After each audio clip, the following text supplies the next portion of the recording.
Welcome once again to another episode of The Upgrade. My name is Gary Muttley. He is... Len Carmichael, Landmine Studios. What's happening? Have you seen anything good this week, Gary? Oh, I've seen many good things. I mean, there's that little Marvel tease that went up today. Oh, yeah, I saw that.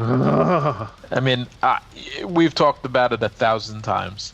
I'm not really into the Marvel Cinematic Universe, but regardless, I did watch the 3-minute spot that came out today, and I can see that there's like a whole lot of stuff coming up that should have anyone that's been paying attention to it salivating.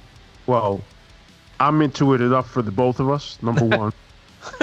And number two, first of all, that thing will bring a tear to your eye just because I've always said that first series of movies leading into Endgame was so damn good. And they put the little reaction of the audience in the big fight at the end of Endgame, which is just like, oh. And then they threw in that new shit just to let people know that they've still got it on lock. Because Marvel is untouchable in the movie game right now. Well, it seems like they're really weaving it all together into like one big, like true universe, right? They really are, and they're doing it so well. And other companies, even their own company with Star Wars, trying to do it, can't do it. Can't do it. DC can't touch it. Nobody else can touch it. Marvel just got it locked down. They've got the story side of it done well. They're getting big time names. So let me ask you this: even their worst stuff is still light years ahead of what anybody else is doing. So they snuck in the Fantastic Four symbol towards the end, signifying that they're going to do something with that too. Oh yeah. Now, their original Fantastic Four stuff, is that part of the Marvel Cinematic? No. That was from Fox, right? Once upon a time, this will be hard to believe, but once upon a time, Marvel was in deep shit money-wise and sold off pieces just to stay alive. Okay. And that is why you had the X-Men and the Fantastic Four as part of Fox. Right. And you had Sony, Columbia Pictures. Had the Hulk, right? With Spider-Man. Oh, Spider-Man, okay. Universal, I think, had the Hulk, and then eventually they worked something out with that. But that's also why they don't have individual Hulk movies. They have him as part of everything else. But a long time ago, Marvel was in serious money trouble. And that also gets into the theme park game, which is why Universal Studios has Marvel stuff in Islands of Adventure in Florida. Right. They actually have a deal where Disney can't do anything with Marvel east of the Mississippi River. So they're going to do there was a Marvel thing that's supposed to open in Disneyland in California that got delayed because of COVID.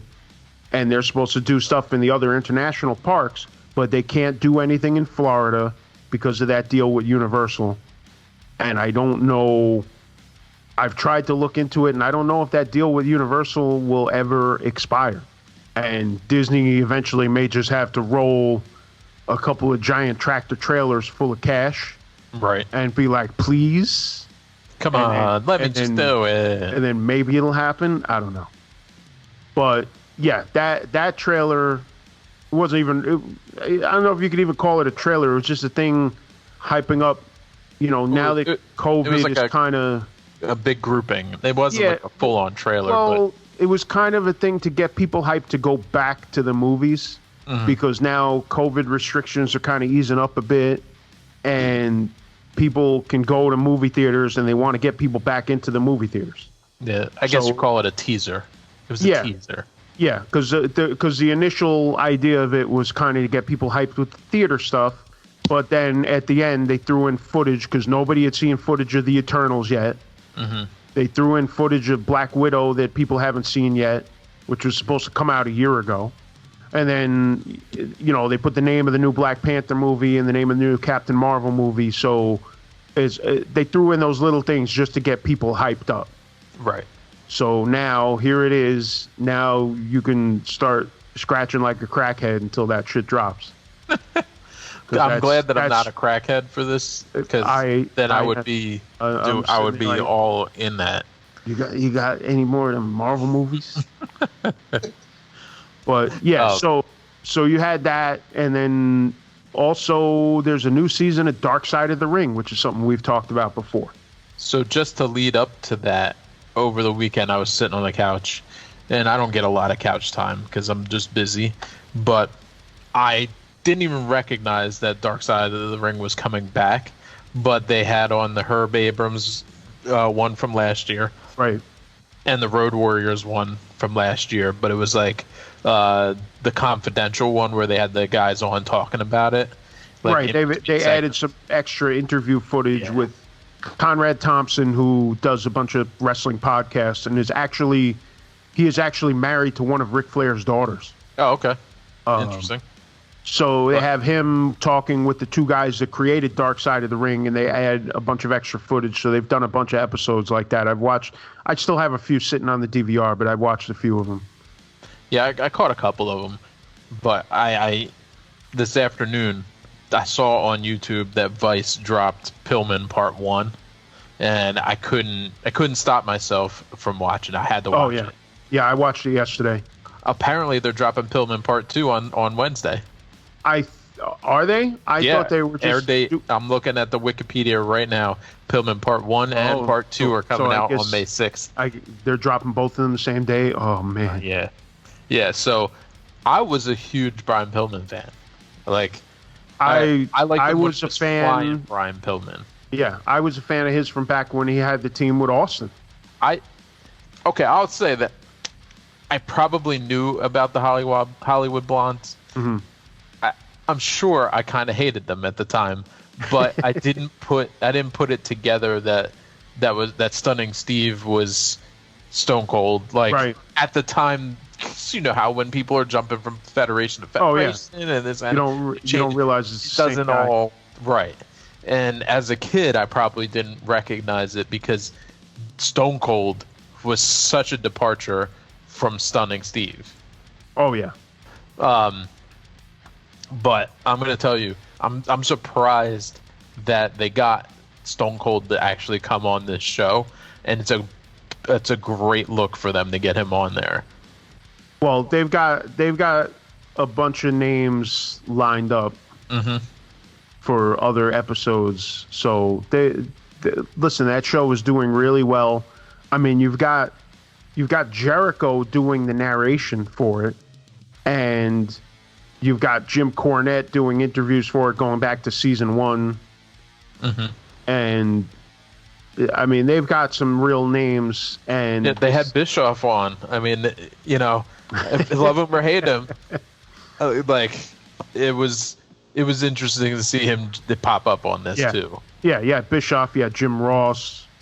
Yeah, you had a lot of names in there, and they're going to keep having names because one thing they're doing this season that they haven't done is that they're getting into something that's a little more modern, because they're going to talk about Nick Gage, who's one of the newer guys, right? Who is a newer guy. He's the top guy. He's actually the champion now, because we've talked about GCW and how much I enjoy GCW. He's their champion right now, and he has a crazy story because years ago, I first became aware of him because he was in Combat Zone Wrestling, and he worked a show I've mentioned many times about working for Pro Wrestling Syndicate for my friend Eric. And he booked Nick Gage a few times. And at some point, I think it was 2010, I could be wrong, it was after he had worked for Eric. He was already well known in Combat Zone Wrestling, and then he apparently had a real bad pill problem to the point of where he went in with no mask or anything and robbed a fucking bank. Oof, that's dumb. And was all over the news, and everybody's like, "Oh, hey, I know that dude. That's Nick Gage from Combat Zone." So yeah. So what I will say though. Let me just jump in here. Yeah. There's only been one other episode that was specific to a singular person that the person wasn't dead, and that was New Jack. Mm-hmm. So Nick Gage and New Jack are the only two people that they've featured that aren't like a posthumous feature. And by the way, they'll get into it on the episode also, the other claim to fame that he has besides that, and his comeback because he actually got out of jail, got himself in better shape, and started wrestling again, and is now top guy by far in GCW. Mm-hmm. But he also did a match in California against David Arquette. Yeah, I'm sure they're going to get into that. And from what I remember, he beat David Arquette's ass. Well, in the trailers, you see that they do interview David Arquette, and it was talked about for a while because it was a full-on death match, and Arquette ends up getting sliced with a light bulb. Oof. And you could see him bug out because I watched it live. Mm-hmm. And you see him bug the fuck out. And there's actually a documentary about David Arquette that I think is on Prime. And they show a little bit of that. And it's very clear that, like, won't be doing that again. He didn't know what he was. I wasn't ready. He didn't know what he was getting himself into. Like, he didn't realize that this whole subculture existed. And he thought, oh, yeah, I'll book a match. And and in the Arquette documentary, they show Gage by the back door of the place, and he's like, I'm going to fuck this dude up. And I'm like, oh, man. No good. Yeah. So anyway, Dark Side of the Ring starts. By the time this airs, it will have started. Yeah. And it's on Vice, and it's definitely worth checking out. Especially if you were into wrestling in the 80s and 90s. Yeah, if pay attention to this. If you were a classic wrestling fan, they have a lot of stuff. They go into the Montreal Screwjob. They go even further back. They talk about Bruiser. There's an episode about Bruiser Brody. The Von Erichs. There's a lot of stuff going into the first episode was 80s. Randy Savage. Yeah, I think they're doing the Ultimate Warrior. Yeah, the Ultimate Warriors also. This year. And I mean, as I mentioned, they had the Road Warriors they had the one on Road Warriors, Owen Hart. And by the way, just to be clear, this is not authorized by Vince or any other company. This is all totally independent, so they get into the real deal. It's not whitewashed. It's not. They don't bullshit it. It's not censored in any way. There's all the dirt is there. I'm a big fan of this show. Yeah. As soon as I heard this show was coming out, I was like, okay, I'm definitely watching this. Yeah. And then I started watching it, and I watched all 6 episodes like in a day because I couldn't stop myself. I watched the whole season, and then I was like, oh, season 2 is coming soon. Fuck yeah, I'm in. And it did not disappoint at all. It's definitely good stuff. And if you're a wrestling fan, even if you're just an old school wrestling fan, it's worth checking out for sure. Anyway, so we have a guest, and he is an old school wrestling fan, but lost touch with it a long time ago because we were talking about this before. His name is Mike Oviedo, and he is an artist. He actually did the cover of Billy Club Sandwich's Usual Suspects release, and he's done a lot of other artwork for people that we're going to talk about in a little bit. But welcome to the show, Mike. What up? What's up? Nice to meet you, Mike. Man, nice to meet you guys, man. It's funny you mentioned David Arquette. The last time, I didn't know he was into wrestling.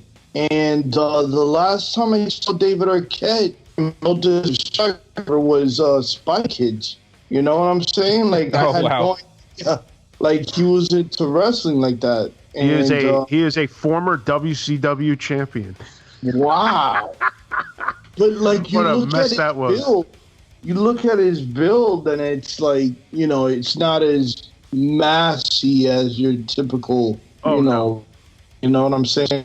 Yeah, but that's why some people got real tight when they made him WCW champion. But I will say this: and it gets mentioned in the documentary about him. When he became WCW champion, the money that he got, he actually donated to the families of Owen Hart and Brian Pillman.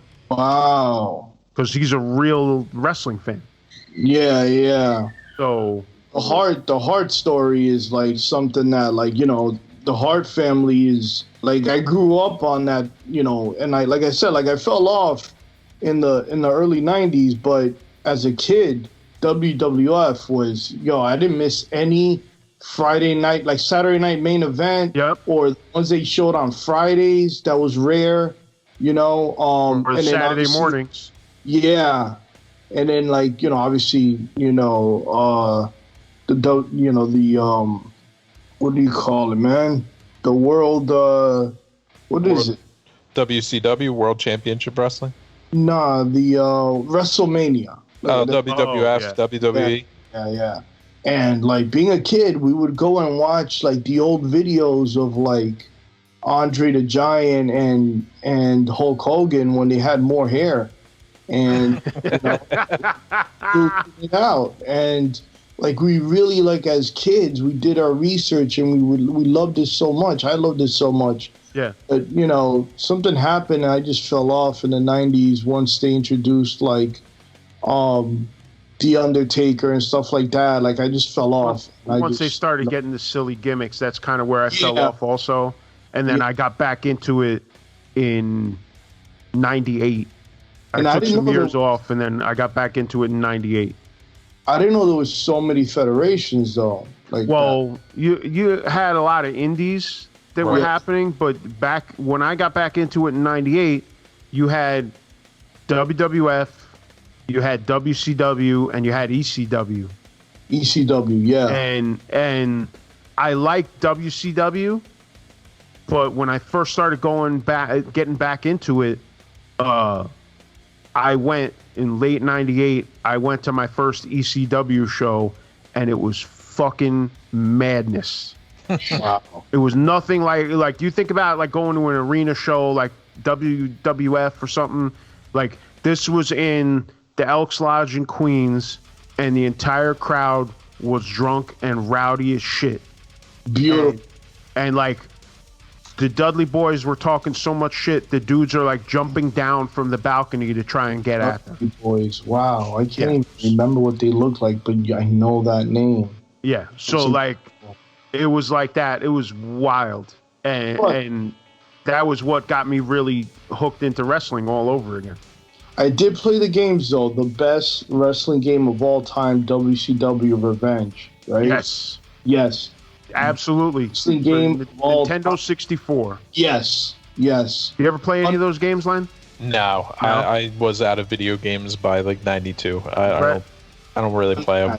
Wrestling video games. Hours. If you had 4 players, I did. Forget about it. I did. We had the 4 players doing it, and then, that was Revenge, and then they used that same engine on a couple of WWF games. Yeah. I think it was WrestleMania 2000 and maybe No Mercy, I forget. But it was the exact same engine, just with the other characters. And me and my boys used to get together, and it would always end up just being me and my brother as the last 2. Like, we would do like tournament style. Yeah. And everybody get eliminated. It's just me and my brother left, and we'd go for like an hour. Damn. And dudes would be placing bets on like which one of us was going to win. I remember, I think it was like 98, being really disappointed at the PlayStation version that came out. I can't remember. Oh, no. Walking around like if like they none had of those on. There was none of those were any good. Yeah, no, they were terrible. All of them. Oh, it didn't matter. Because there was the ECW game that came out for the Dreamcast. There was, which was a great system. The WCW games that came out, and even after, because they changed the whole setup, like whatever company they used for those classic ones, they changed, and after that they were all whack. They were just terrible. You know what was really cool that took me back to that was the Def Jam games. Oh yeah, Fight for New York. Yeah, that was. I think it was the same engine, only improved graphics. I think so. I think it was the same company Exactly that the worked same on it. I'd have to check to be sure, but I think so. Yo, they But moved those- exactly the same. It Yeah, was those were the same thing. Yeah, those were good. Those are great. Yeah, And, those were classics. yeah, hell yeah, love those. But wrestling games haven't been good in so long. They've been just terrible. But That's sad to hear because I would think they'd get better because I'm assuming all the baseball, football have all gotten better and whatever. But I mean, they've gotten better to a point. But I guess the thing with a lot of those sports games, not that I'm a big sports game guy, but they get more complicated. yeah, It's like, like the control was simple. It's the same way like I'd rather play NHL 94. yeah. Like the new ones, it's like there's all these extra controls and all this stuff. Like, just give me NHL 94. Yeah, unfortunately, like I'm not super into sports. I don't really watch too many, and like I remember just playing this because my friends play a lot of soccer, and the best one was always FIFA '98. Yeah. That was the best one because you had like every country in the world. Yep. I could pick Cuba, and play. Yeah. And they still do the FIFA games. I'm not that big a sports guy either, so I'm like, eh. Yeah. My daughter used to play one of the FIFA games a lot, but then she kind of got out of it and stuck with. She decided to stick with skateboard games instead. Which they're coming back. I think they re-released the Tony Hawk, right? I think so. She was always playing like there was just a game that was called Skate. I think it was Skate 2, and she was playing that all the time. So like I don't even know. Then she was like, "Fuck that," and went to Call of Duty instead. So yeah, there was one that was like soundtrack by Epitaph, I think, and it had on it. Some of the early Tony Hawk games was like that. Yeah, because Len, who do we just have on that was talking about the Tony Hawk games got them into? Cody? Was it Cody? I think it was. I think it was Cody. Yeah, I don't know. We had Cody from Gloves Off, and he was talking about how he got into a lot of music just from the Tony Hawk games. Wow. Because everybody gets into it different ways. So some people, it's like the Warped Tour thing. Like some of those games, that's what exposed people to music. You know? That's true. Well, So let's go back. You grew up in the Bronx? Yeah, I grew up on 170th and Grand Concourse, right off the D train, one block off the D train. So how did you end up discovering, like, where did you start your music journey? Like, what kind of music did you start with, and then how'd you end up finding like metal and hardcore? I got into music really late because I'm an only child, so it was just me, and my parents had me really late, like after in their 40s, bro. Okay. So I grew up listening to, salsa, merengue, all that stuff. Mm-hmm. But as far as like my own music, all I knew of the world of music was Michael Jackson and a couple Menudo records. Yo, I grew up on Menudo. I'm gonna tell you right now. Yo, for real. So my aunt, she's only 2 years older than me, mind you. So I'm 44 right now. She's 46 right now. So we grew up more like brother and sister. But she was obsessed with Menudo, so I would go over to my grandparents' house. She'd be there, and that was like what she was playing. So I heard it on and on and on, and all I heard about was this Ricky Martin dude that's so cute. And I'm like, I don't care, whatever. This is what we're listening to. All right, we're listening to Menudo. So, fast forward, and then all of a sudden Ricky Martin is popular, and I'm like, yo, fuck this dude. Yeah, no, it was and then obviously, you open the window and you could hear rap, obviously. Oh yeah, in that around that neighborhood, yeah, always. But I didn't know who these people were. because I was an only child. I didn't really like, I didn't really discover my own lane until junior high, and I had moved to Florida, to Miami by then. My parents moved over, and it was always, it's funny, kids do funny shit. It was always either like they'd carve out bass rules or metal rules, on their desk. Yep. And so, I wanted to belong, whatever. So I listened to bass, I listened to Two Live Crew and all that stuff. Mm-hmm. But something was missing, man. Like, and then I heard Motley Crue. I heard Dr. Feelgood. Yo, that's a sick song. Gin. Yeah, the intro of that song will still make me want to throw a fucking chair through a wall. I don't care. Man, that shit is hard. Yeah. Fine. And that's when I knew, I'm like, holy shit! Like I like metal. Like I like metal more.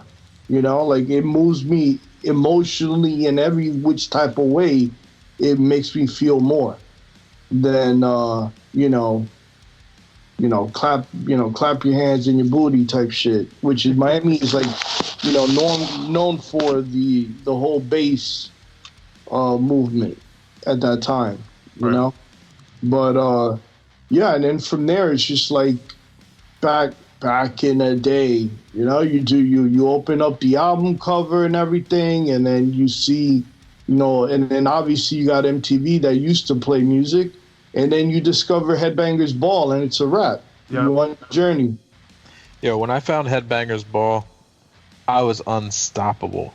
It was like I was probably 13 or so when I found it, and every Saturday night, guaranteed, didn't matter if I had mom yelling, yo, go to bed. I was like, nah, it's midnight and I got till 2:00, and once it's 2:00 I will go to sleep, because that's when Headbangers Ball is off, and I've been addicted to metal since I found it. See, yeah. I got a couple of years on you guys, so what happened to me, by the time Headbangers Ball came on, I was already all in. What happened was you had two things. Living in the Bronx, Saturday nights, there was a station that was like usually a classical station, I think it was, or like an oldie station, but the dude that owned it would let his son have midnight to 6 a.m. on Saturday nights. So it was midnight metal for 6 hours. And I used to sit there and I would record it, and I would stay up all night, and I was in, because that dude would rock all kinds of shit. And then you guys remember U68? I didn't have U68 because I'm down in Trenton. Yeah. They didn't have it down here. So U68 was a TV channel back when you had UHF, VHF before cable. Yeah. U68 had the Power Hour on Saturday nights at midnight, and they would just show all metal videos. So I saw all kinds of shit on the Power Hour too, and that was between that and trading tapes with kids at school. So by the time Headbangers Ball came on, like I was discovering new music from that, but I was already all in at that point. Kids these days don't know the pain of hitting the record button. We need 3 seconds too late and you missed the beginning of the song. So forever you're stuck waiting for that next chance to record that same song. And in some cases, you didn't even ever get that chance. Nope. We need old man music for moments or like this. When you're trying to record from the radio. That's what I'm saying. And you stink and you got it, and then the fucking DJ has to talk over it. Yep. Yo, you fucked my shit up. I've been waiting forever, man. I'll do all these commercials for that song. Come on. Check it out. I'm waiting for this Ozzy song all this time, and now you're talking. Shut up. Yeah, no, it was... Shit's the worst. But yeah, that's... Nowadays, everybody's got YouTube and Spotify and all this shit. Back then... It's too easy. We had to do it that way. That and the tape trading. Like I always talk about the tape trading. That's how I got into hardcore also because all the metal kids in high school, that's how I got into hardcore, and that's also how I got into gangster rap. Because the metal kids were always trading tapes. So I've talked before about I got a Face Warning tape, and the other side of it was Straight Outta Compton. Yeah. But then also those kids started trading, like hardcore started sneaking in, because there's Carnivore, which was probably the first quote unquote hardcore music that I was exposed to. Carnivore Retaliation, and then Leeway, Born to Expire, and Agnostic Front, and Crumbsuckers, and all this other, all was mixing into that tape mix, and that's how I got from metal crossing over into hardcore. That, and you heard like bands like Anthrax talking about hardcore. Yeah. No, but Anthrax, like, sometimes I think Crumbsuckers were a little ahead of their time, man. Like, oh yeah, you know what I'm saying? Like, definitely, the music was like, it wasn't heard again till like later on. That style, it was just like amazing. Yeah. No, that was around back then. They're one of the unsung crossover bands, as far as I'm concerned. Exactly. I don't think they get the credit they deserve for that. You know, they don't. They don't. But no, man, like hardcore, it was Headbangers Ball, and then like you could see the different journey of Ricky Rackman's throughout. You know what I'm saying? Yep. And then all of a sudden he cut the hair, and then he had the chain around the thing, around the jeans or whatever. And then Rob Zombie came and painted the studio, and now we got some hardcore music coming in. Yeah, and then suddenly Biohazard was on all the time. Yeah, you see? We got Biohazard on and stuff like that. And then, that's how I found Biohazard, and that's how I ended up going to my first hardcore show, is because of Headbangers Ball. Yeah, it was me. I can't remember which one was first. It was either Headbangers Ball or Beavis and Butthead, because you got to give credit to Beavis and Butthead for that punishment. They were dropping some serious knowledge on that. Yeah, hell yeah. And so, for me, like I would go and I would watch all this stuff, but on Saturday nights, once I got to like 15, me and my friends would go bowling, like midnight bowling on Saturdays, and at the bowling alley they would play Headbangers Ball. Nice. So midnight bowling didn't start till 11, and it was over at 1, but we'd hang out till 2 because we wanted to watch all of Headbangers Ball. Nice. And that's awesome. Right. So it was just like, and then my friend was like, "Yo, Biohazard is playing here in Trenton," and they were playing with Sick of It All, and I went to the show, and I was like, I love hardcore. I'm in. And now that was almost 30. It'll be 30 years next year. So it's been 29 years that I've been involved in this in some way.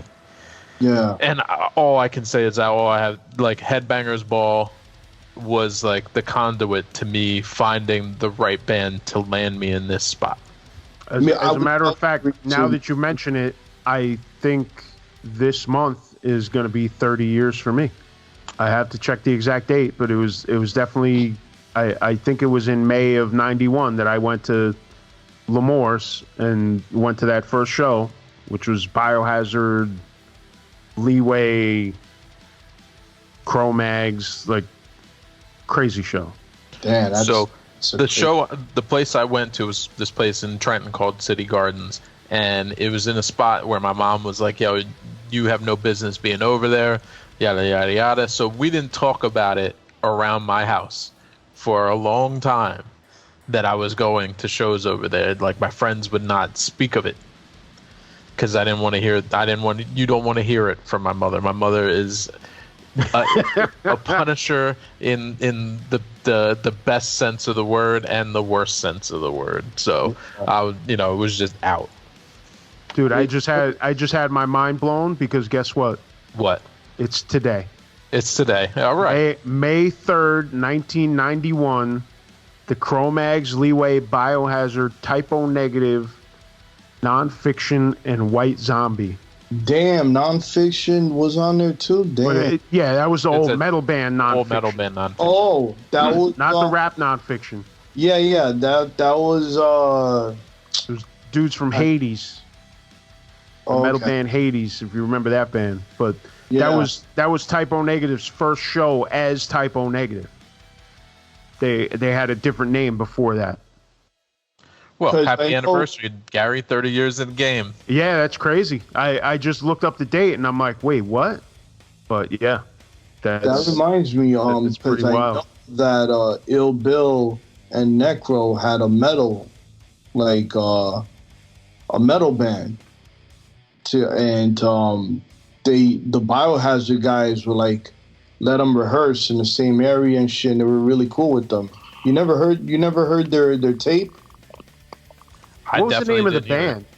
I can't, man. My memories. These kids got me so fucked up. My memories all. I remember hearing about it. I don't remember what the name of the band was. Because what's crazy is also on that show, and I don't know if he was with them at that point. There was a band called Metal Storm that also played that show, because they gassed people up all night that there was going to be a secret surprise special guest, and then they stuck a local band up there at the end and fucking played everybody. The name was Injustice. Okay, I'm not familiar with them at all. But the band that went on last was a band called Metal Storm, and I think Rob, who now plays guitar for Marauder, might have been in that band at some point. Oh wow! I never got a chance to ask him about it. I don't know if he was in the band when they played that show, but yeah, they gassed it up all night. Yeah, and coming up, the Cro-Mags and our secret special guest, and people are like, oh, is Anthrax going to play or is somebody going to play? And then they're like, oh, the special guest for the night, Metal Storm, and everybody starts pouring out the door. Everybody's like, bye. Because, you got to understand, also, that was at like 2 a.m. Right. Yeah. Because that place place always went mad late. And we were taking the train back then, so going from the Bronx to Lemoore and back was like the Warriors. That was the worst trip, dude. We would come back and like the train comes up above ground and like the sun's coming up and shit. Because you know how the trains run like shit late night. And that was like out there in Brooklyn. I remember going to Lemoore's to see Hatebreed, E-Town Concrete, and Candiria. Yeah. And Phil from Irate was there to do his part of the vocals for Candiria's song. Yeah. Man, what a trip, bro. I was at that show. We were at that show together, my man. Yeah. So we were all at that show, man. I was not at that show for some reason. I don't remember why. But I've definitely heard about it because I've talked to Phil about it before, and there's video of it. Yeah, a friend that we don't really talk anymore. Rolled up from Trenton for that show. Yeah. Just the train rides, from these shows, get fucking tired, beaten and bruised and shit. And I remember I was I was wearing my Woo Wear pants at the time, and some kid got his nose broken while we were going off. Yep. And splattered blood all over my Woo Wear. Oh yeah. Getting on the D train, and these people come in and they sit across from me and look at me, and it was obviously they look at me like I was crazy, like I did something. You know what I'm saying? Because I would go bandanaed up and everything, and my whole journey was by myself because none of my friends were into heavy music. They were like, yo, how could you listen to that? They always say, the classic, oh, that devil music. That devil shit. Devil shit. You know what I'm saying? Which now I do now. I actually do now because now I'm into black metal. You know what I'm saying? But back then I wasn't. This shit's positive shit. You know what I'm saying? They push you towards the devil shit. They push me towards the fucking devil music, man. Oh, man. I mean, I got that shit too. Especially in Trenton, just being around Trenton in general, you driving around, you hanging out with your friends, whatever, and you're listening to metal, and people see you, and they're like, You listen to that kill your mother, kill your father shit. Yeah, yo, I'm like, yo, Exactly. kill your mother, kill your. Yo, I remember that too. Kill like your no. mother, father shit. So you said no. I was just like, yeah.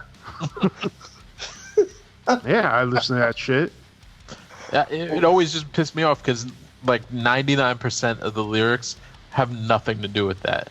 And Yeah. they heard Oh, yeah. one song of one person that said that once, and now that's just That's just what it is. I just embraced it. Like, yo, you want to see my copy of the Necronomicon? But that's why I listen. Going back to wrestling for a second, I'm sure I talked about this before, but that's why I was all in on dudes like Kevin Sullivan doing that satanic gimmick. I was like, yes. I'm a teenager just getting fully into metal. I'm like, Satan, I'm in. Bring on the Satan. Bring me more Satan. Yo, as a kid, you never got Lysol and sprayed shit on your wall and set it on fire? Yo, all right, I got a story for that. Never did that shit? No, like so. Like, yo, I'd spray up the pentagram, set that shit on fire. Yo, that shit looked dope as fuck. we were in my hallway fucking around, and my Andy set my shirt on fire with the Lysol. Oh shit! Like literally burned the shit out of me. Like it wasn't like a 3rd-degree burn because I got the shirt off quick. Yeah. But yo, that shit was insane in the middle of my goddamn house. Yo, he was trying to sacrifice you. It does no damage to the wall. Yeah, And well, it- because it burns so quick. Yeah. Do damage to you though. Oh man. So you used to go out to Lemore's and by yourself? Dolo, man. All the Wow. time. That's a rough. That's rough. Crown Heights. Like I had company when I went out there at least. Not Like Crown that would be a Castle rough Hill. ride. Castle Hill. I'm living on 170th in the Bronx, right? So on Grand Concourse. So Yeah. I'm either taking the D train or the 4 train, depending on where I'm going. Wetlands, Lemore's, CBGB's, Castle Hill, the Downtime. Castle Heights, you mean? I mean Castle Heights. Yeah. The Downtime, which I think is where I saw VOD and the original diecast.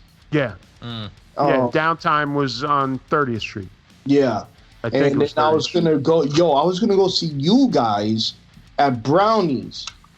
And somehow I got some info that you guys were gonna play Brownies, and I went, and that wasn't the case. So Yeah, but yeah, right. I'd always roll up on myself. But the cool thing was that it was always like you saw the same people in line.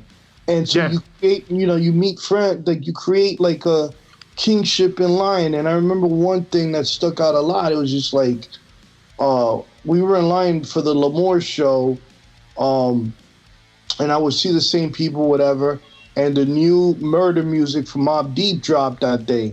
And we all had that shit in our CD players listening to it while we were in line. You know what I'm saying? So it was just like, it was funny to see that, that merge, and like, just like, it was very interesting that you don't see that much in anything else. You know what I'm saying? Oh yeah. Yeah. Well, you would see that a lot with like some hip hop shows. Like you go to certain hip hop shows and all of a sudden it's like the same people you see at a hardcore show. Yeah.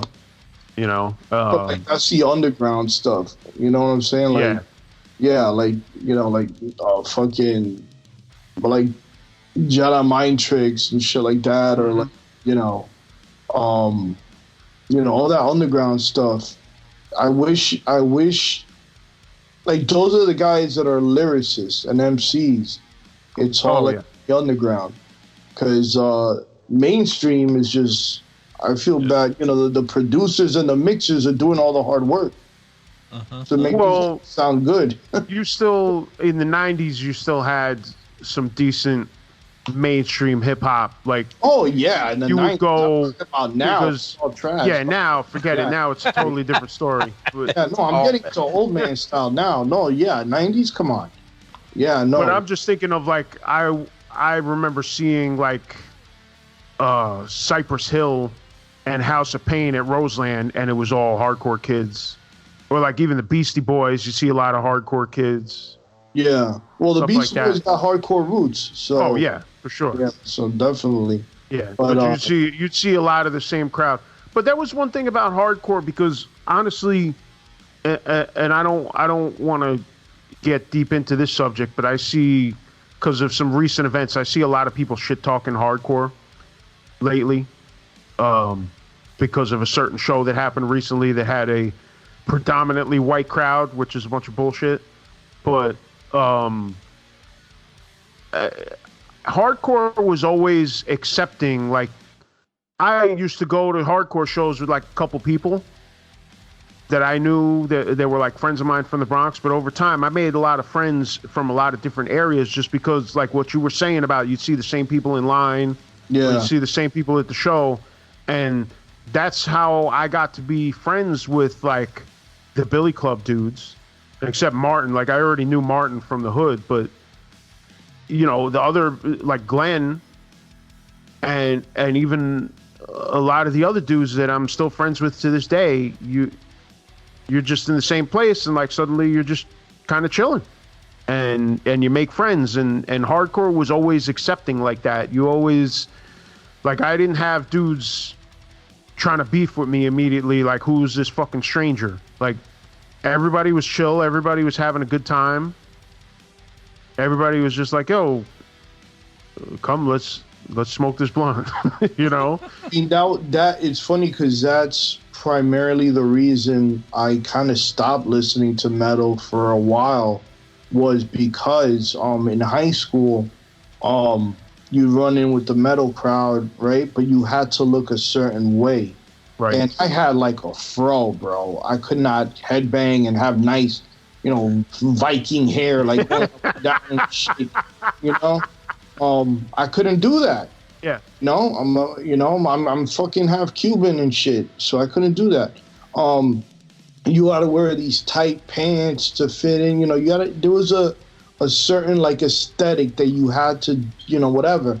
With hardcore, I was like amazed that these guys were doing heavy music, fucking lyrics that I could relate to on the street shit that, you actually see. Mm-hmm. And it was all accepting. You know what I'm saying? You didn't have to have the long hair. You didn't have, and so I kind of got off of metal for a while and just stuck to hardcore.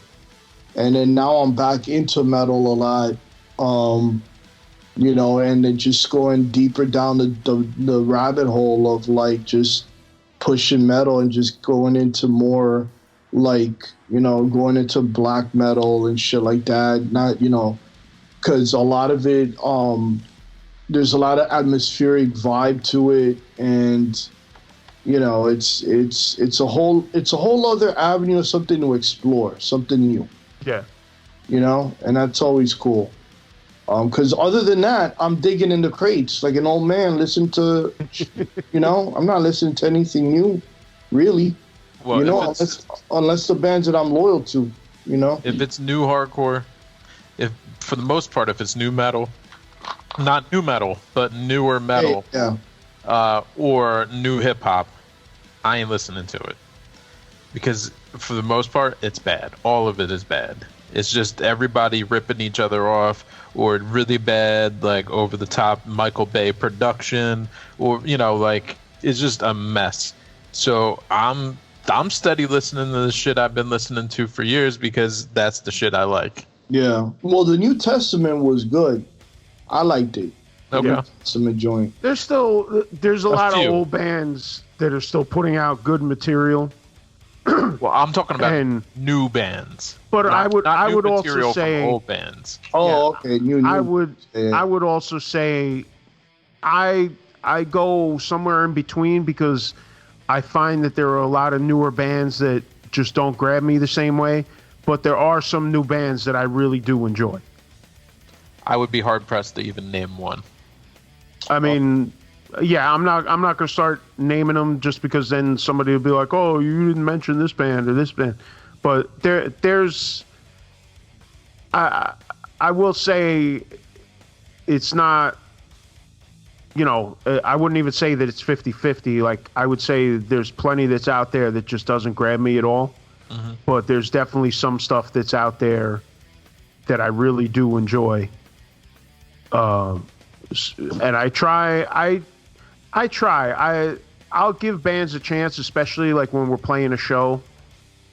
I'll try to check out at least a couple of the other bands. Like a lot of times you just can't be cooped up in the place the whole time, and you got to be outside, or you're seeing people that you haven't seen in a while. So you're taking time with that. But I try to give newer bands a chance, or bands that I'm not familiar with, and there are some that I've found that I really do enjoy, even younger bands.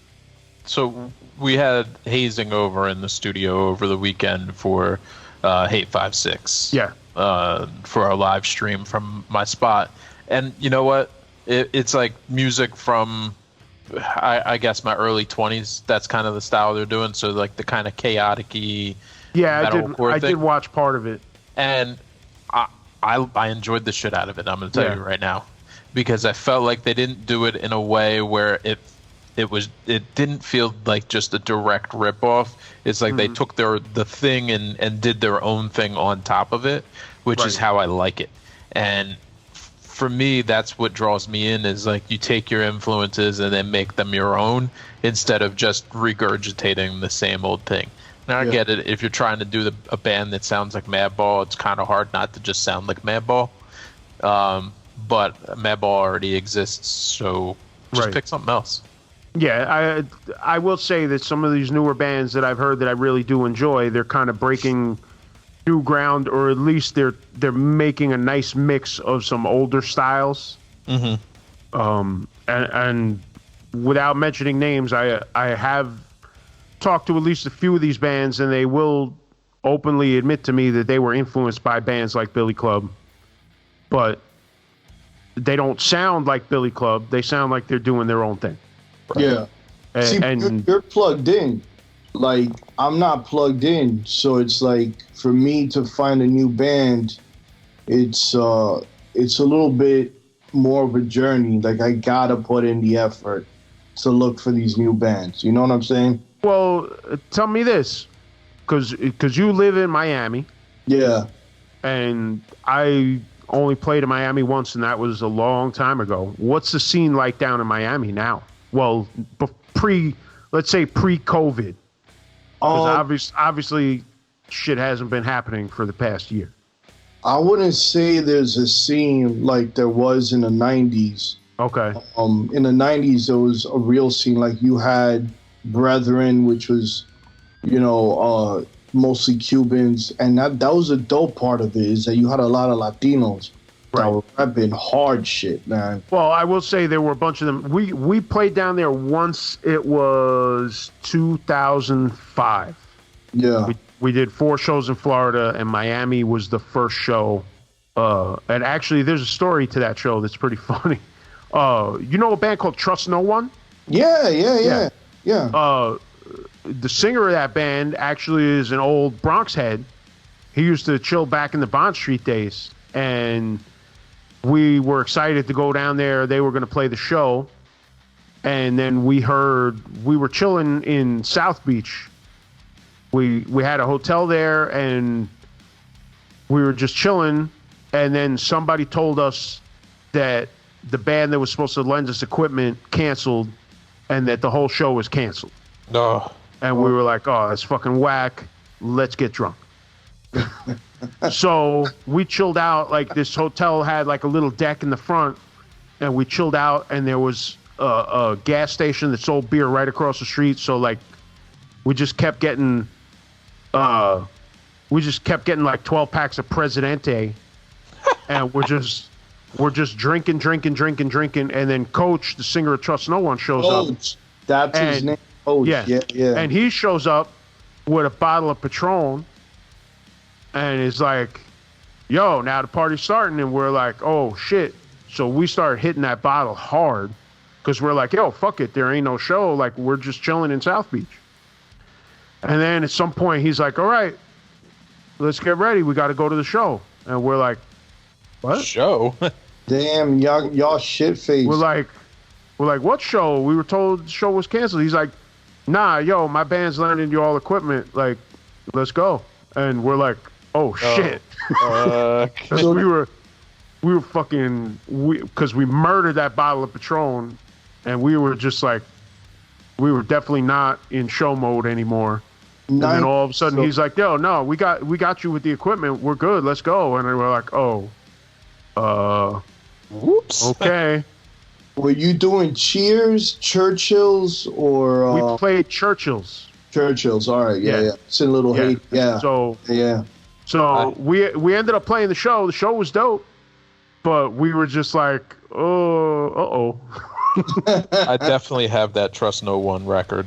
Yeah, good dudes, somewhere. Good dudes, and yeah, we were just like, I guess. But listen, we've gotten wrecked plenty of times and then played, so it's not that far out there. We snap into business mode when we need to. So that's good. That wasn't an issue. We were just like, we weren't prepared at all. Yeah, but yeah, that was a good show, and there was a fight, so we felt right at home. Yeah, we were there chilling at the bar after the show, and then they were beefing outside, and then we run outside, and there's a kid laying in the dirt, getting his face kicked in, and we were like, feels just like home. Yeah. Yeah, Miami shows, dudes will pull up with grills, it was like, it was Dade County shit, Yeah. And it being a lot of Latinos, all that also listen to Miami bass and hip hop and everything, so all the cultures like combined, but, you had also like, Morning Again, Shia Lud was, I don't know if they were primarily Miami. They might have been Coral Springs, but, there's old footage you can get on YouTube of Shia Lud and Brethren. And Brethren was always the hardest dudes because their pits were like crazy. And it was like a fucking jail riot. And so there was a lot of bands, man, and I remember going to South Beach. There was a record store, and that's where I found all these bands and the records and shit, their CDs. Oh yeah. But now I can't tell you anything because like, I'll go to Churchill's with Madballs in town, and I'll hang out with them, whatever, and I'll go to Churchill's.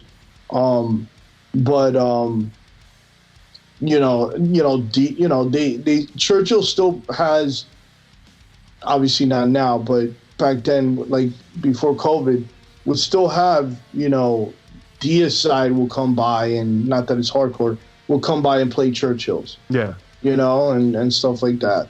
But I have no clue what the scene is now because I got 3 kids. I'm married 18 years and forget about it. You know what I'm saying? Like you're lucky if you can even get out of the house. Yeah, exactly. I know that feeling. Well, you got youngins too. Mine are older now, so like it's a different game. And just the pain because like my wife always tells me, don't fucking do none of that shit you do because you're gonna be out all fucked up for a week, blah, blah, blah.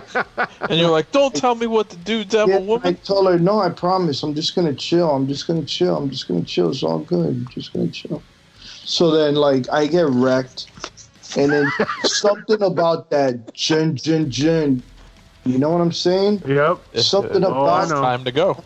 That's when it's time to go. Yeah, there's something about that gin that turns on a switch. Yep. And so... I go from, hanging out with Scam Dust on the stage, on the side, to then, fuck it, stage diving, taking my shirt off, and fucking going off, and then my back is out for a whole fucking week. I was going to say, then you're walking funny for a week, like, my back. Like wincing to get in the car. My back. And then the wife is just looking at you like, yep. I told you, motherfucker. I told you. Pero tú no haces caso, I told you. Hey, you can't hide that shit. No, man, that shit is pain. Oh, man. Back, forget it. Got that life shit. a herniated L5. But no, so, I started, when I was younger, I wanted to play drums, but I couldn't afford a drum set. So I Frankensteined a guitar together and started playing guitar, and then I would draw. When I was younger in junior high, I would draw till late at night, just listening to music and let the vibe direct what I was going to draw. You know what I'm saying? And then, like, fast forward to now, I just would reach out to motherfuckers and just show them a drawing because, this song or this album was so dope that it took me back to when, I wasn't worrying about making money from my drawings. Just because it was fucking fun to do, and I enjoyed it. And my passion for music is just as equal to my passion for drawing. But I can't, I can't play shit. You know what I'm saying? I'm gonna tell you right now, I used to play all the time, and now I struggle to even play a single riff. I got you 100%. I'll riff out for like 5 minutes on an acoustic, here and there, but then my son will come up like a spider monkey and just jump on my fucking head, and that's. But that's all right, because you know what? I can't draw for shit. I can't even. I got trouble with stick figures, man. Same. Same.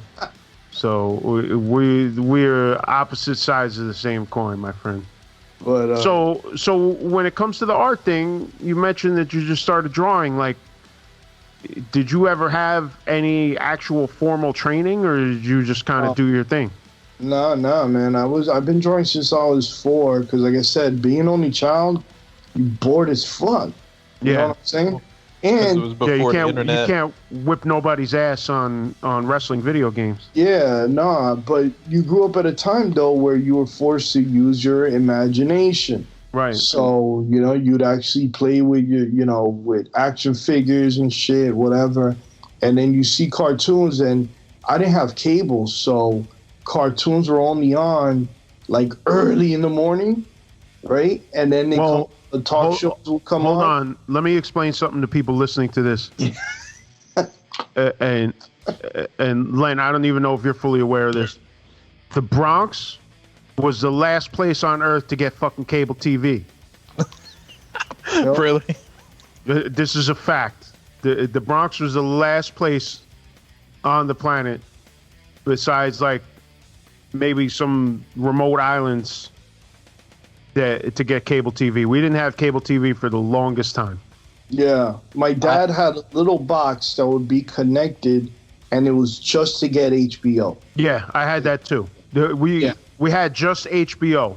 Yes. For a while. For like that was my childhood. We had HBO from like the mid 80s, and we didn't get like full on cable with like MTV and shit until like probably 89, 90. That's when I moved to Florida. That's when I saw cable for the first time in my life. Yeah. And I was like, holy shit. Yeah. It was probably, I was definitely well into high school by the time we finally got cable. Yeah. So it's like my grandparents were the first people that I knew in my family, because I had a couple friends that probably had cable, but my grandparents had cable in 1983. So they had the old kind with the box that had the little push buttons, and then like a little switch that would take you from like, all right, so the first 12, and then you could switch it, and it would be the next 12 down, and then it would be basically like 12, 24, 30. So there were 36 channels, and that's all you got.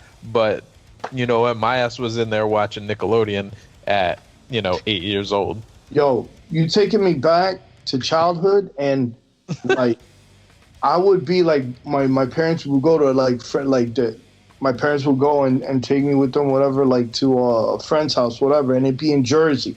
Mm-hmm. I remember growing up and being like, man, I fucking love New Jersey, because it was the only place where I saw like houses and trees and cable. Everybody had cable.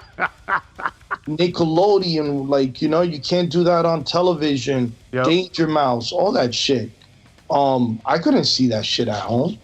We only had cartoons early in the morning, and then when you got back home from school, right? And then the cartoons would end, and then you got Different Strokes. All right, cool. And then, that was my show. I'm gonna tell you right now. That was my show. Yeah, I'll fuck with Different Strokes, man. Different Strokes. That was a classic. And then, you know, maybe one more show, Who's the Boss or something like that, and it's a wrap. Done. Facts of Life or some baby. shit. Yeah, the Facts of Life. Remember, Double Dare would be on, whatever. And then Saturday mornings. And the worst... Saturday morning cartoons. Yeah, the worst... And Saturday morning wrestling. Yeah. And then the worst day of the week was Sunday, because you get a little bit of cartoons early in the morning, but that's it. It'd be all church. Yep. All 700 Club and shit. Yeah. And I'm like, what the fuck am I going to do with myself today? You know? Wait, you want me to not watch TV? What the hell am I supposed to do? Exactly. And then thank God the Nintendo came out, and I would, you know, kill time on that shit. See, Len, we talked about these kids don't know the struggle of talking about, like, you know, music and YouTube and shit. Like, we didn't even get into this. We didn't even get into, like, Sunday morning TV. Or, Sunday morning TV was always the worst. Trash. Worst. The worst. Ugh. Like, what was it? Meet the Press was on at like from like 9 to 10. Yeah, it was that or 700 Club. Oh god, or some other evangelist bullshit. There was never anything on Sundays. It was garbage. Sundays were the worst days. If you were lucky, maybe you'd catch an animal show. Maybe. Yeah. Or like not even real sports, but some kind of like sports like not sports in like news, but like they would just highlight something. Yeah. But if you had that bootleg HBO, maybe you could get saved by, you know, Pee-wee's Big Adventure or something. Yeah. You know? And then you're like, oh Fraggle my God, Rock. it's on. Fraggle Rock. Fraggle Rock. Yeah. But I would always be mad as soon as Fraggle Rock ended, some other shit-ass show would come on. And I'm like, yo, I don't even like this show. Why? Just put on another Fraggle Rock. Yeah. That I had the opposite on Saturday mornings because, as much as I love science fiction, I can't fuck with Doctor Who at all. No. Ever. And, but I always loved hearing the end music of Doctor Who because that meant that wrestling was coming on. Oh. That meant that like 2 or 3 hours of wrestling was coming on because it was either like New York, they had the different shit all the time. You had like 1 hour of WWF, and then you had like 1 hour of like whether it was championship wrestling from Florida or like Georgia championship wrestling or whatever. Or then you had Glow. Wow, that was Sunday mornings. Nah, I always remember it being part of the Saturday block. I don't know. Maybe at one point it was on Sundays. Or maybe I missed it because I was like, fuck all this church shit and didn't realize that Glow was on. I don't know. But either way, Doctor Who music meant it was over and wrestling was coming. I knew Sundays. Give me more Kevin Sullivan. Early in the morning. No, I remember just being a kid and like I loved Saturday, like let's call it 11 to like 2 o'clock because wrestling was on. Yep. And I lived in an area where I was serviced by New York and Philadelphia. Oh yeah, TV. you had the double. So I got to watch all that. Plus, I had TBS because I had cable, so I could watch all the WCW and whatever other programming they picked up as an offshoot of WCW or NWA or whatever. I was catching all of it, and then I also had another Philadelphia station called WGN, and they covered specifically NWA, and for a short time they also had AWA before it went back to ESPN. So I was wrestling out as a kid. You lucked out. Yeah, WGN was like the first super station. Yep. Before TBS. So they had all that kind of shit. Oh, the good old days. When I moved to Miami is when I got introduced to real cable TV, USA Up All Night, TBS. you know, and they play the B movies on Saturday nights on USA all night. The Ghoulies, remember the Ghoulies? Yep. Green motherfucker would eat that guy's ass at the end. You know? Yep. I remember all that. Yo, you guys had the black boxes down there? Oh yeah. I know. Yeah, the black boxes, yeah. Yo, the black box was the move, man. I'll never forget getting my first black box. Yeah. I was working in a supermarket and my homeboy is like, yo, I got a dude at the bar up the street. He got the black boxes. I was like, yo, let's go talk to him right now. We got our first one. It was $75, and back then, $75 was a lot to put down on something. Yeah, I think that's what I spent on mine, and yo, that shit paid off for years. Yeah, and then it would go bad. Eventually, they'd finally figure out what the squelch code needed to be to make it so that box didn't work no more. And then you're like, fuck, I need $75 again. Yeah, but it took a long while for them to kill it. Yeah, it was worth every dollar of that $75. Dude, I got many years of entertainment from that thing. Just listen, that $75 was worth it just for Woodstock '94 alone. Oh my God! Just for Woodstock '94 alone, I watched like everything, the whole thing, everything. Yo, but I'm telling you right now, mid '90s. Playboy Channel. It was free. Not that it was the greatest thing in the world, but it was better than nothing. Yeah. Well, you had that, and then you had Spice. Yeah. Yeah. No, I didn't have any of that, but my cousin had the big satellite dish. Oh man. So she had like the real dirty stuff on it. And I'd go sleep over sometimes, and I stay up late night. Like, yo. And then I remember Hurricane Andrew happened, and that satellite ended up like 4 blocks down in somebody else's house. That's whack. That sucks. But it's just funny how the technology's changed, because remember when you drive by and see a big satellite dish, it's like the size of somebody's house. It's hanging on in the backyard. It's like, oh, that person's got it made. They got all the channels. You know what I'm saying? Man, you're like, yo, they hooked up. Yeah. And now it's like everything's now like you can get Wi-Fi. everything easy. Yeah. Totally different world. So to go back to the art stuff, you started doing it on your own. Yeah. And like, when was the first time you made money doing artwork? When I went to SVA, I attended SVA. I graduated SVA on my sophomore year of SVA, School of Visual Arts, on Lex and 23rd Street, somewhere around. Yeah. That's I used to work like practically across the street from there. Yeah, right off the 6 train. Yeah. There was the good thing about going to art school in New York was that there was still a time. I went at a good time where you could still network. So this one guy was working at a design studio, but the owner was young as hell. He was like loaded, and he was young. He was like 28. He was like 20 something. He was like really young guy, but he had the most talented dudes doing like all the Flash and all the stuff. They were ahead of their time doing all the website shit. They were the rock stars of the website industry and that whole culture. And he told them about me, and next thing you know, he wanted to make a video game for the Game Boy Advance system. And I was already on my sophomore year, already making a living, like, $900 a week, and wow. So that was the first time that I actually started making money off of the whole drawing thing and everything. That's cool.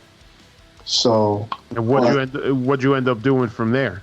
From there, I worked with that studio for a long time, and then a lot, friends would take chances and leave to go to other shows, and I was afraid to do that because I got married early.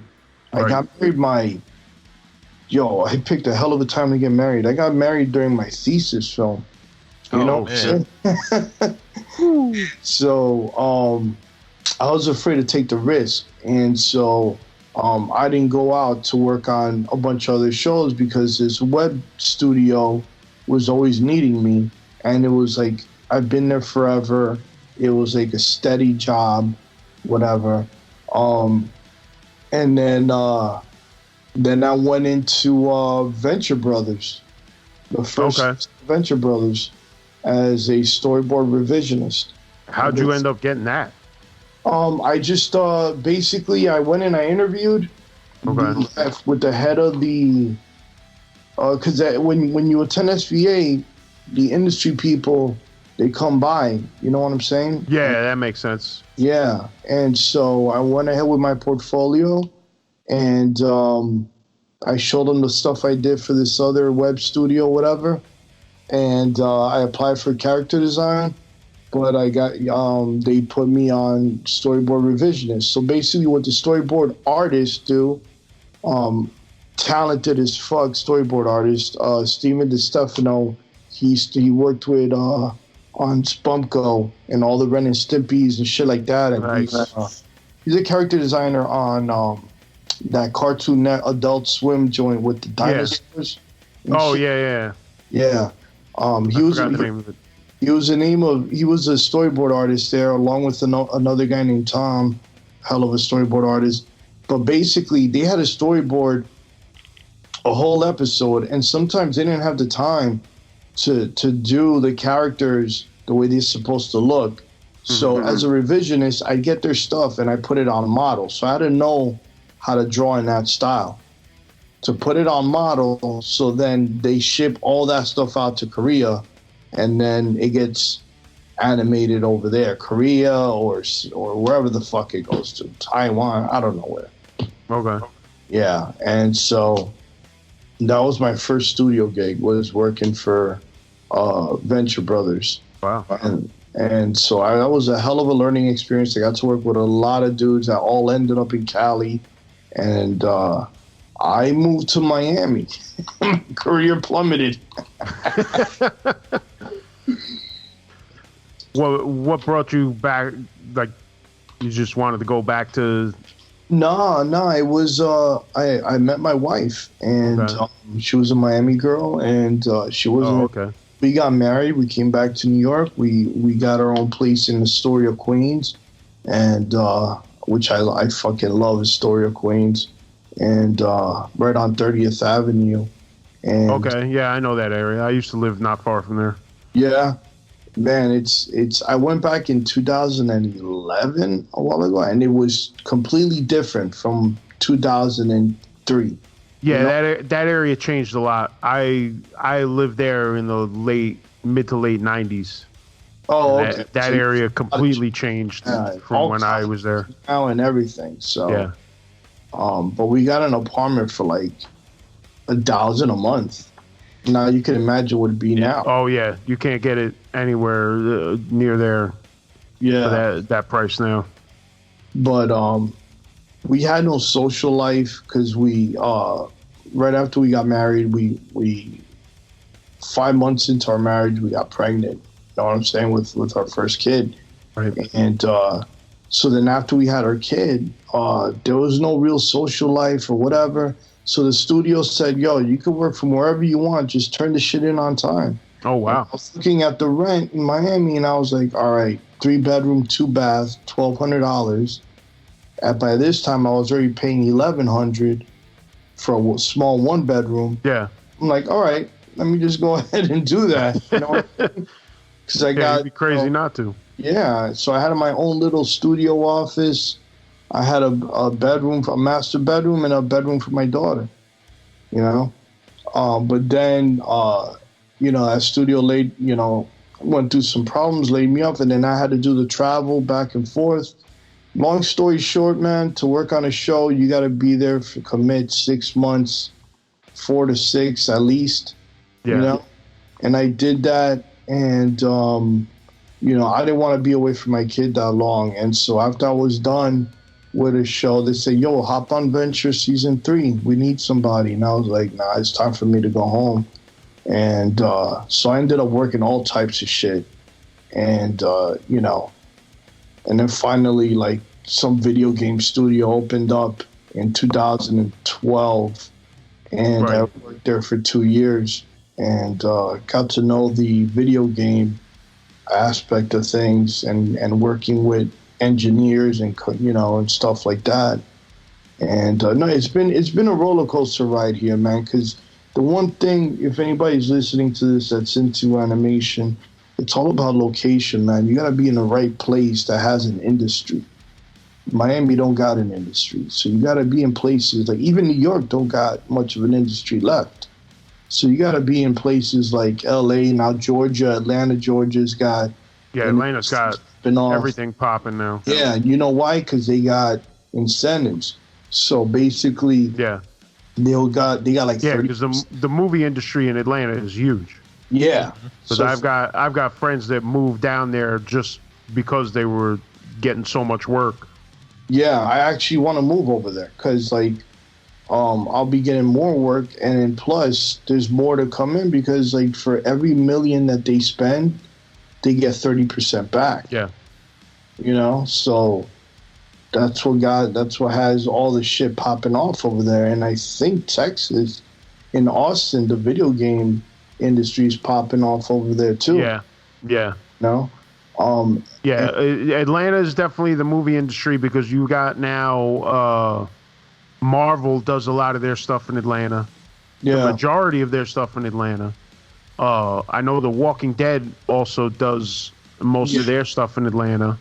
And what's his name? Tyler Perry has a studio in Atlanta also, I think. Yeah. Yep. Yeah. It was cheaper for him to just go ahead, get the incentives, and open up shop in Atlanta than to be outsourcing all this other stuff and going to different places, whatever. He just built his own shit. Yeah, there's a tremendous amount. Mm-hmm. Yeah, so I'm thinking about that. I'm waiting for my daughter, my 17-year-old, to graduate high school, and she wants to be an actress, and I'm just waiting to see what she wants to do before I make the move out of here. Because I want to buy a home, but in LA, forget about it. I ain't gonna. No. That. You know what I'm saying? The taxes over there, forget it. Yeah. And but what I see, like in Georgia and Texas, dude, like what a condo costs here in Miami, you get a fucking mansion in Georgia. You know what I'm saying? Yeah, I've heard. Like I said, I got friends that moved over there because of the work, and they were definitely happy with the move. Yeah. So I'm looking at it from different angles and everything. But right now, I'm just grateful right now that given the whole COVID shit that I was able to maintain with a bunch of awesome freelance work that came in, and I'm able to work from home. It's hard to be a stay-at-home dad because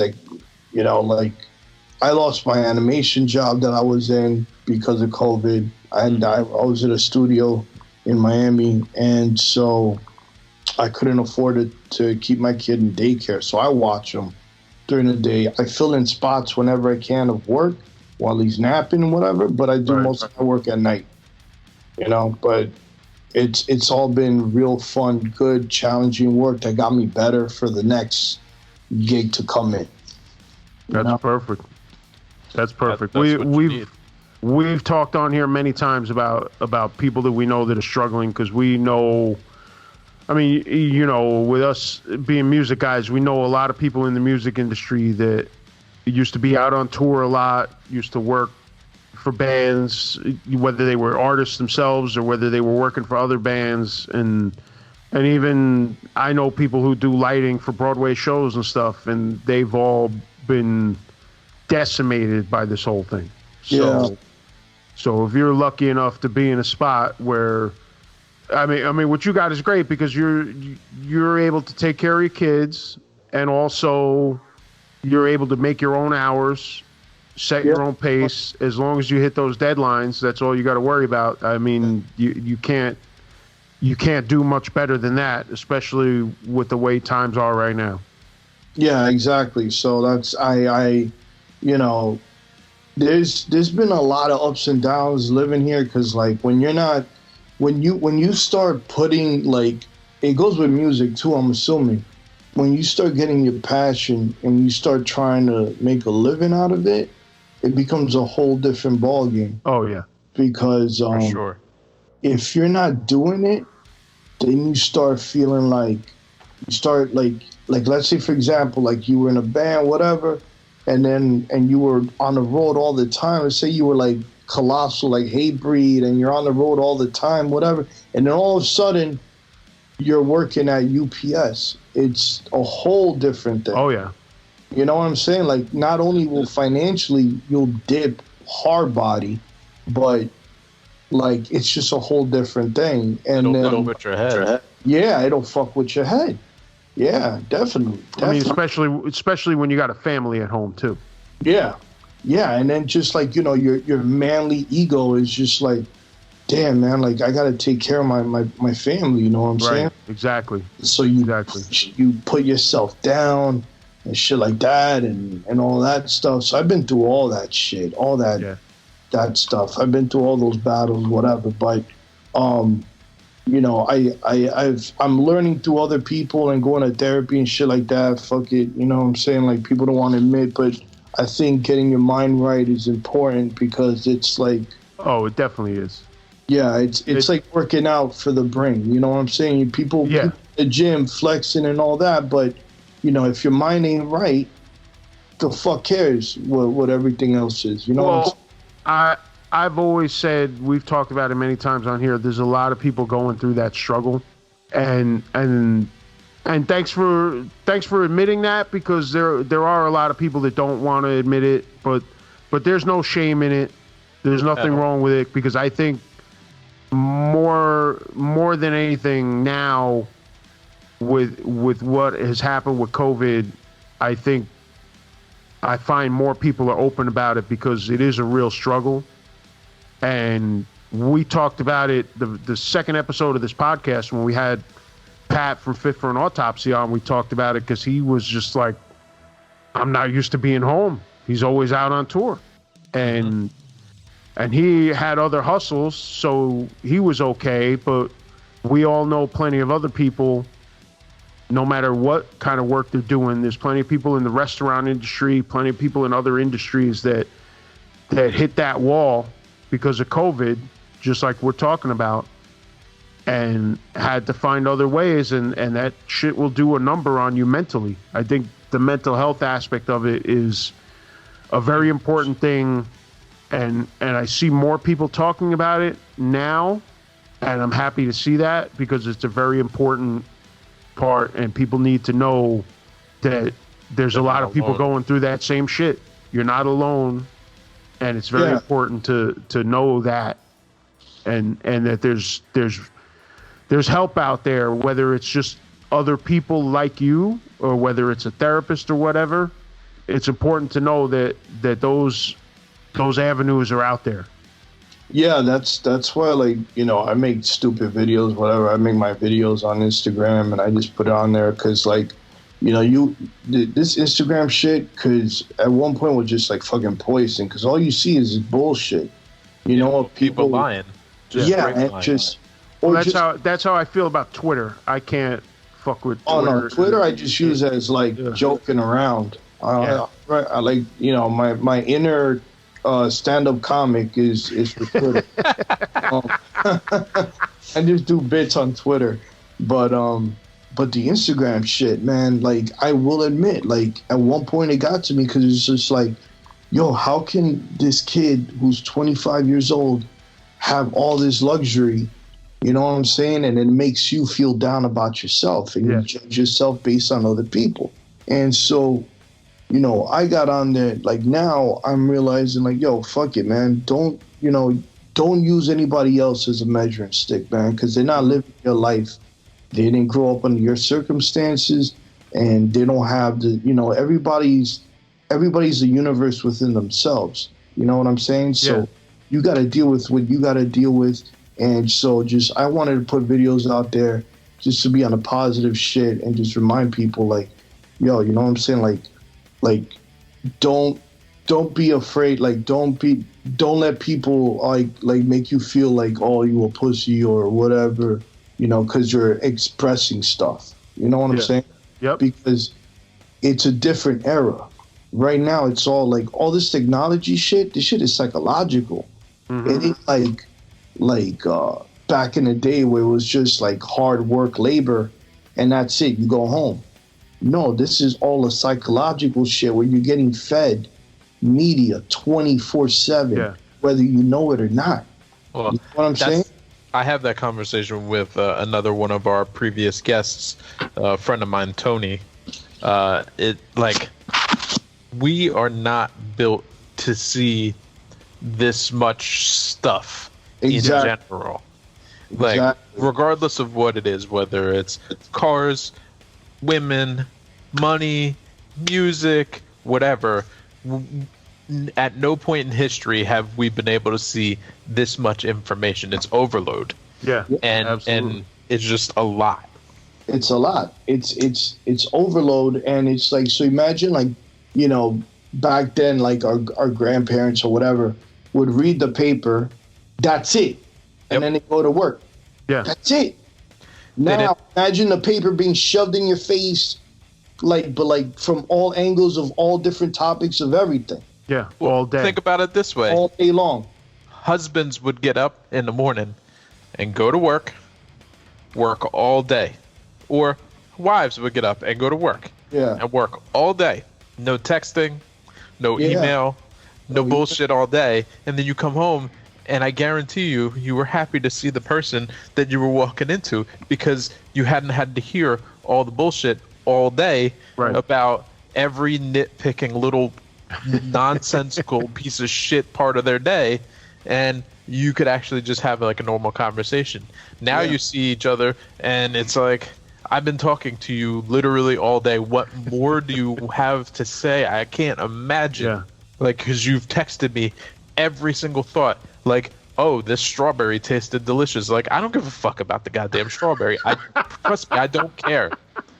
So, like, we were sitting in a different time zone right now. Yeah, absolutely. Yeah. And I think it's a psychological game right now. And so, it definitely to keep up with it and keep yourself in check, so you don't fall into the pitfalls of self-judgment, depression, and all that shit. I'm not saying, you know, by no means aim high and all that shit, but like remember, do shit at your own pace, and just, you know, as long as you're moving forward, taking one step forward a day, that's a successful day. You know what I'm saying? Oh yeah. So don't look at anybody else's shit, whatever, and judge yourself on it, because a lot of it is fucking phonies, and yeah, man, it's just all designed to get hit points and clickbait. Yep. That's all it's for. And all these phones are listening to you. And the Google Home thing, speakers listening to you. And it's see, that shit was banned. It's not allowed in my house. Banned it? Me too. Like, it's bad enough that my phone is listening to me. I don't need any. Is listening to you. That's why I don't need anything more than that. If we talk about, yo, man, did you see these new sneakers? I want to get this, you know, these new Nike, blah blah blah, whatever, and be specific about it. I guarantee they'll be on your Facebook, and that ad will come up. Yep. Well, that's what happened to me. Because we were talking about the Dark Side of the Ring earlier, because I was watching Dark Side of the Ring on my TV, but I wasn't on my phone at all. Yeah. And then as soon as the next time I picked up my phone, I didn't even say it, but it was listening to everything going on in the room. I picked up my phone, and I go into fucking Instagram, and the first ad I see, Dark Side of the Ring. Yep. And I'm like, y'all, come on, you can't even, like, you couldn't wait 2 days to put this on the, like, hit constant. Me with it right away. The artificial intelligence they're using right now on these things is strictly for consumerism right now. Oh yeah. You know, where it's going to go in the future, God only knows. But right now, it's straight to get that money. And so that's what it is, man. And it's getting, and they improving it more and more. And, you know, it's like, what are we going to do? Because, like, who doesn't have, because it's a trade-off. Because at the same time, like, my wife opened up her own business, it's free marketing. You know what I'm saying? So you're using it for that, whatever. So you but have to use it. Yeah, you got to. But not even just that. Listen, it's as simple as this. Like, in New York City, they're phasing out the Metro card for the subway because they have a system now where you can just use your phone. Wow. So, like, when I go to the office a couple of days a week that I go, I just use my phone. Wow. Because it's just easier that way. But now that device holds everything. Yeah. And knows how often you go on a subway, and knows, like, and it's, you know, and then they'll gather up all this data, and then they sell it off to some other people. And of course. It's forget it, man. It's like, so like I said, it's all psychological. And so I think we all need to be aware of that and make sure that our minds are healthy, you know, because bro, man, this shit, imagine once the, you know, Elon's Neuralink thing gets off the ground. You know what I'm saying? Forget it. So, we don't I've always said it's just like all the science fiction shit that I consume, because I'm totally into science fiction, whether it's movies or books or whatever. So much of that shit is coming true, because you think about, like, when you see these movies and they have, like, in Total Recall or something, they have the ads that talk to you. Yeah. And, like, they recognize, you know, it's facial recognition. They recognize your face and they put your name to your face and all that.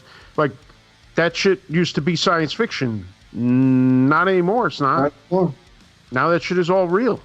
Yeah. I opened up my Chase app, my face, because my dumbass is lazy.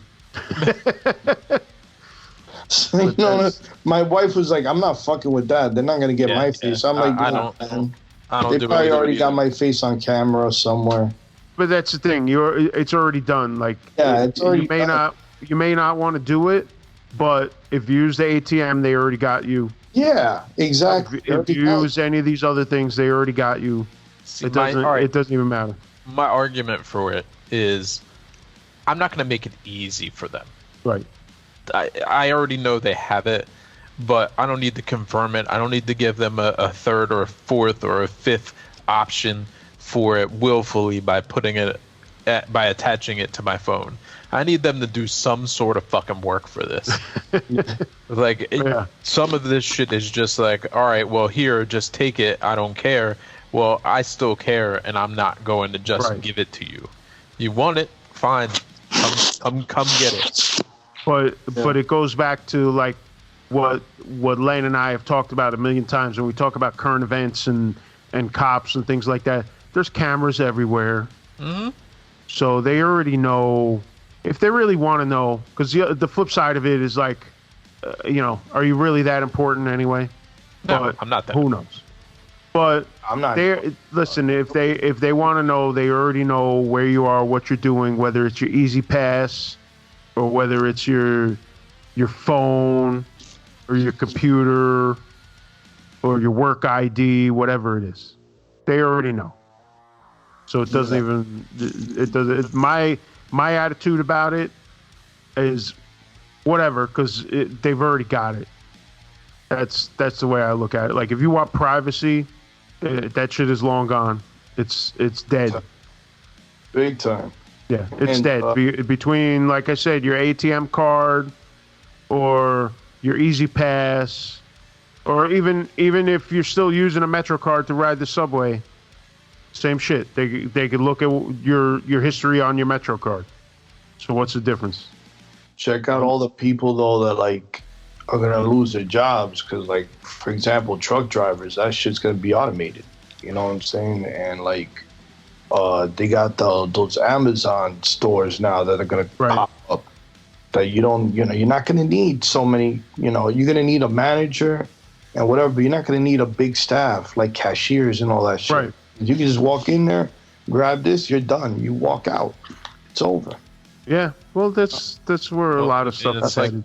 That's you go to the what's grocery store now, and it's like you can't even half the time get a fucking cashier because they're like, "Hey, why don't you bag this shit yourself?" Yeah. Use the automated setup. I'm like, yo, I didn't come here to work. I'm not here for a job. I'm here to buy my groceries, and you need to provide somebody to hook that up.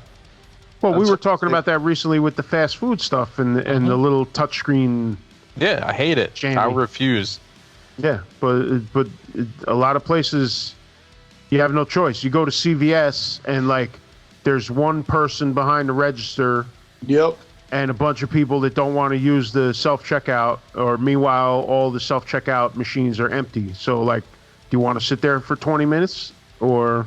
Yo, I actually just sit there for 20 minutes, unless I'm really, really fucking in a hurry. Well, that's the thing. Everybody's always in a rush, so...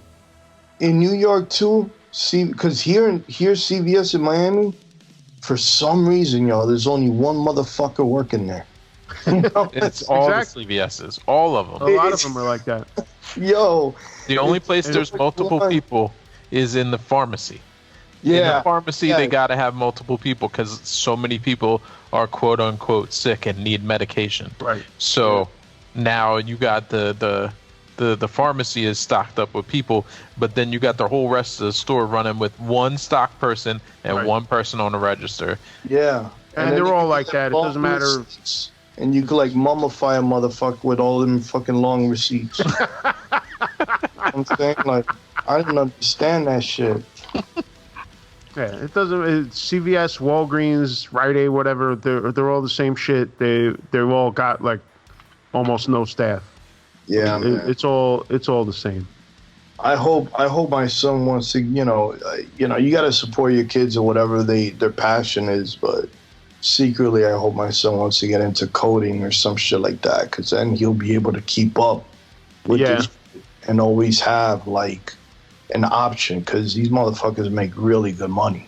Well, that's another weird thing that like I had to deal with when my kids were going into high school. That they're going into high school, and now I don't know if it's like this down there, but in New York, like they've changed the whole school setup. So now like all these high schools are specialized. So it's like you've got the high school of like health sciences or the high school of art or this or that. So like these kids practically have to pick a career direction as they're going into high school. Yeah, we got a few of those. We got weird.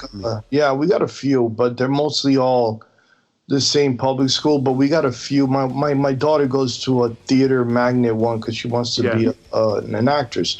But then there's also one for kids that want to go into technology and shit like that. Mm-hmm. You know, but they're not that many. You know, they're few. Here now, that's all you've got. Wow. You have to pick because what they've done is they take a lot of the high schools and they take that building where the high school is and they've broken it into smaller schools within that big building. Gotcha. So like Lehman High School suddenly has 3 schools inside, all geared towards different shit. You know what I mean? Oh, so they need the future worker bees, man. Yeah, it's just crazy because it's like, how do you really determine what direction you want to go in? Because think of it this way: how many industries did people get into that no longer exist? Yeah. Like I always think about it for the years that I worked in the music business, like, because a lot of the years I worked in the music business, I dealt with like inventory and production and manufacturing, and now most of the music business doesn't touch physical media anymore. It's all streaming shit. It's like all that stuff that I used to do, it's not completely gone, but it exists on a much smaller level. Nobody's making 1 million discs anymore. You know what I mean? Right. Which is what I used to do. So it's like the CD section in Best Buy is gone. That's what I mean. Like that was way gone. That was my entire career for years, manufacturing CDs, and like now, it doesn't exist anymore. So like, imagine being a kid and like, you got to kind of pick what career you're going to go in. Imagine you pick a career, and by the time, you know, that's going into high school. So let's say you do 4 years of high school, 4 years of college. That's 8 years. Like, you could pick something as you're going into high school, and then by the time you get out of college, it doesn't exist anymore. Yeah, it's weird. The whole setup is too, though. Like, you know, like not everybody's different. So like, not every kid knows yet what they want to do. I know. I knew because like, that's all I did was draw, and then I knew I had a passion for it to the point that like, I would close my eyes during a cartoon during the credits, and then open them up when the cartoon started, and I knew who directed it because I could tell the style, you know. Mm-hmm. So I had a goal, you know, but not every kid knows what they want to do. You know what I'm saying? So it's hard, and especially now with this COVID shit, fucked up a lot of teens, man. Psychologically.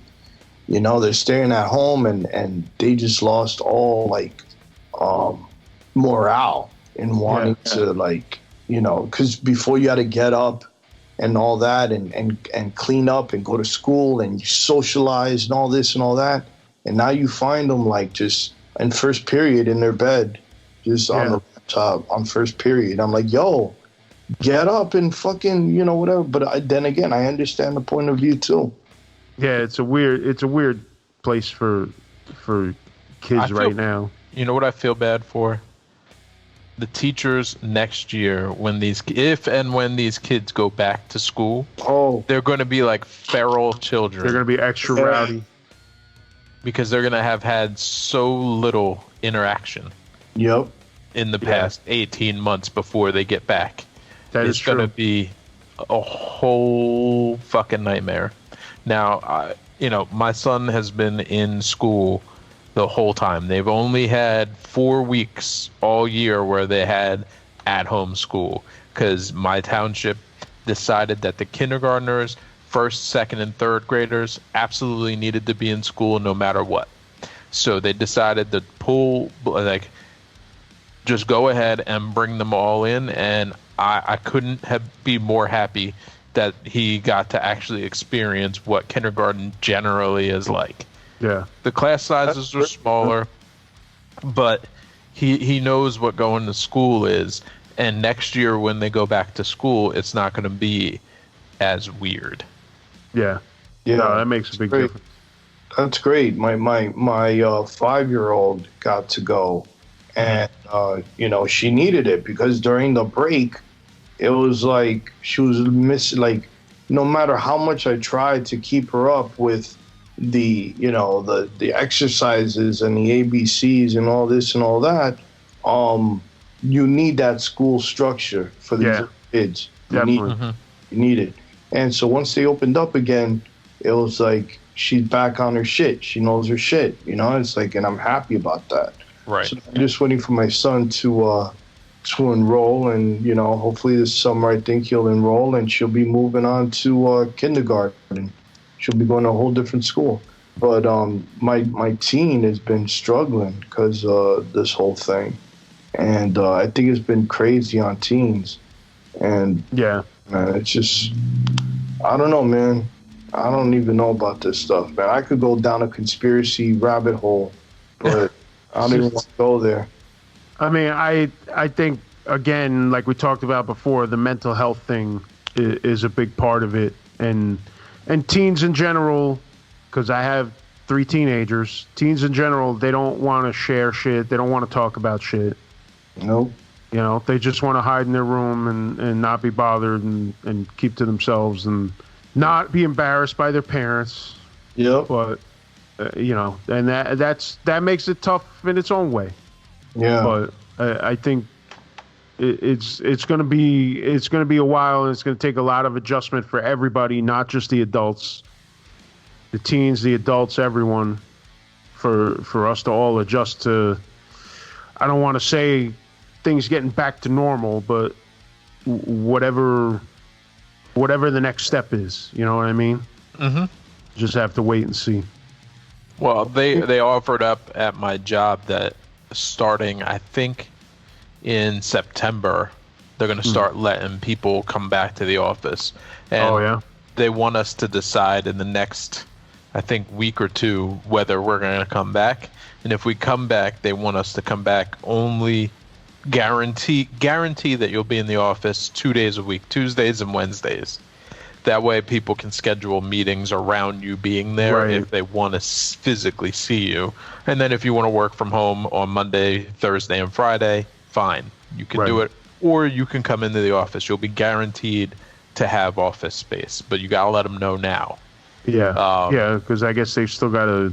They're still trying to distance people and all that stuff. Well, the office in New York City, they went the opposite direction like 5 years ago when they moved into this new building, and they got rid of all cubicles and everybody was just on shared tables and like shared space. So now they have to go back and kind of like make it less shared to make it safe. Yeah. Whereas the office that I work out of, we were the only office in the entire company that were like, nah, we want cubes. So we at least have like 5 foot barriers between each one. At least you got that. Yeah. I mean, I'm lucky. I got my Cintiq, I got my Apple computer, and I got my little corner, my table, and that's it, man. I just do my work there, and like I said, like I try to practice gratitude every day because I understand, I know, because living in the Bronx, I've seen like, especially like families that come here from like God knows where, like Guatemala or something like that, or El Salvador, and they got large families. You know what I'm saying? And they're sharing a tiny space. Oh yeah. How much that time is on them? You know what I'm saying? Like how much that psychologically fucked up these kids. So I part of my whole like mental health thing is just to practice gratitude as much as I can. And just be on top of my, I go once every 2 weeks. What's it hurt to go to see a therapist once every 2 weeks and just let shit out for an hour? Yeah. This is our therapy. That's true. That's a big part of why we do this, because it's just, I think, well, we've always talked about it. Part of the reason why we do this is not just it's our therapy. We hope it's therapy for other people too, just to hear how other people do their thing, whether they're musicians or artists, or we've had all different types. We've had a therapist on the show, so and just hoping that people will get something out of it, hearing the way other people do their thing. Yeah, they do though, and that's the good work that you guys are doing, and it's like you're doing your part. You know what I'm saying? Like, we all got to do our part, because, like, we're all fucked in this thing. You know what I'm saying? Yeah. So we all got to do our part to, like, help each other out. You know what I'm saying? Like, so, if I could put up a video and just say, yo, have a great Monday, and just, if you're in a job you hate or whatever, just practice gratitude and whatever, and just try to, because I've been there. I've been in all different types of situations. And it's never been like, oh, I graduated and I got my career and I've been moving up the ladder. Nah, it's been I've been working at a game studio. I was making $70 a year, which was great, and I was playing video games every Friday and free food and shit like that. To doing stock at a cosmetics store. Yeah, you know what I'm saying? So. It's like I've been through all aspects of it, and man, you need to keep on top of your mental game now more than ever, because that's what they're doing now, man. It's all a mental game. Yeah, like you said, just getting bombarded with shit constantly. It's like that's not natural. It's not natural. No, it's a lot, and a lot of it is bullshit too. Yeah, like it's not even productive shit. But like I said, that's why I don't fuck with Twitter. because Twitter to me is just a cesspool. There's a lot of people talking tons of shit and just not, like, none of it's productive. Like, I'll end up trying to go to somebody's house. Yeah. Oh, no, I got off of Facebook because of that. Because, like, you know, everybody comes off as an expert of something. And it's like, yo, chill, man. Like, you don't know you barely read. You know what I'm saying? So, chill out. You know, so I got off of Facebook because, like, with Facebook, you also get more pictures and more shit. Right. So I didn't need it. So I got I use the Instagram more, and then now recently I'm on Twitter just because I like to talk shit. You know, I like to talk funny shit every now and then. Yeah. That's what I use my Twitter for. Just dumb funny shit. Like for example, today I was watching YouTube, you know, and I was just like. Because I give myself 1 hour break a day from 5 to 6, where I just, like, even though the kids don't leave me alone, like, I still just, I'm not helicoptering them or nothing. I'm just watching TV. And I'm like, yo, I was watching this Norwegian dude trying to find beer or liquor in Mumbai, India, in the hood. Wow. And he couldn't do it. It was really hard to do. And I tweeted, I was like, yo, apparently you can't find beer in the hood in Mumbai. You know what I'm saying? But in America, you know, it's all, you know, and I just made a little bit out of it and it was funny. You know, just dumb little observations like that. That's what I use Twitter for. There ain't no, you know, and Bill Gates is getting a divorce. So, you know, I tweeted his wife and I'm like, yo, I'll always be there for you. You know, and try to get a sugar mama, you know, inheriting all that money. Oh shit! See, now that's using Twitter for the right reasons. Need more of that.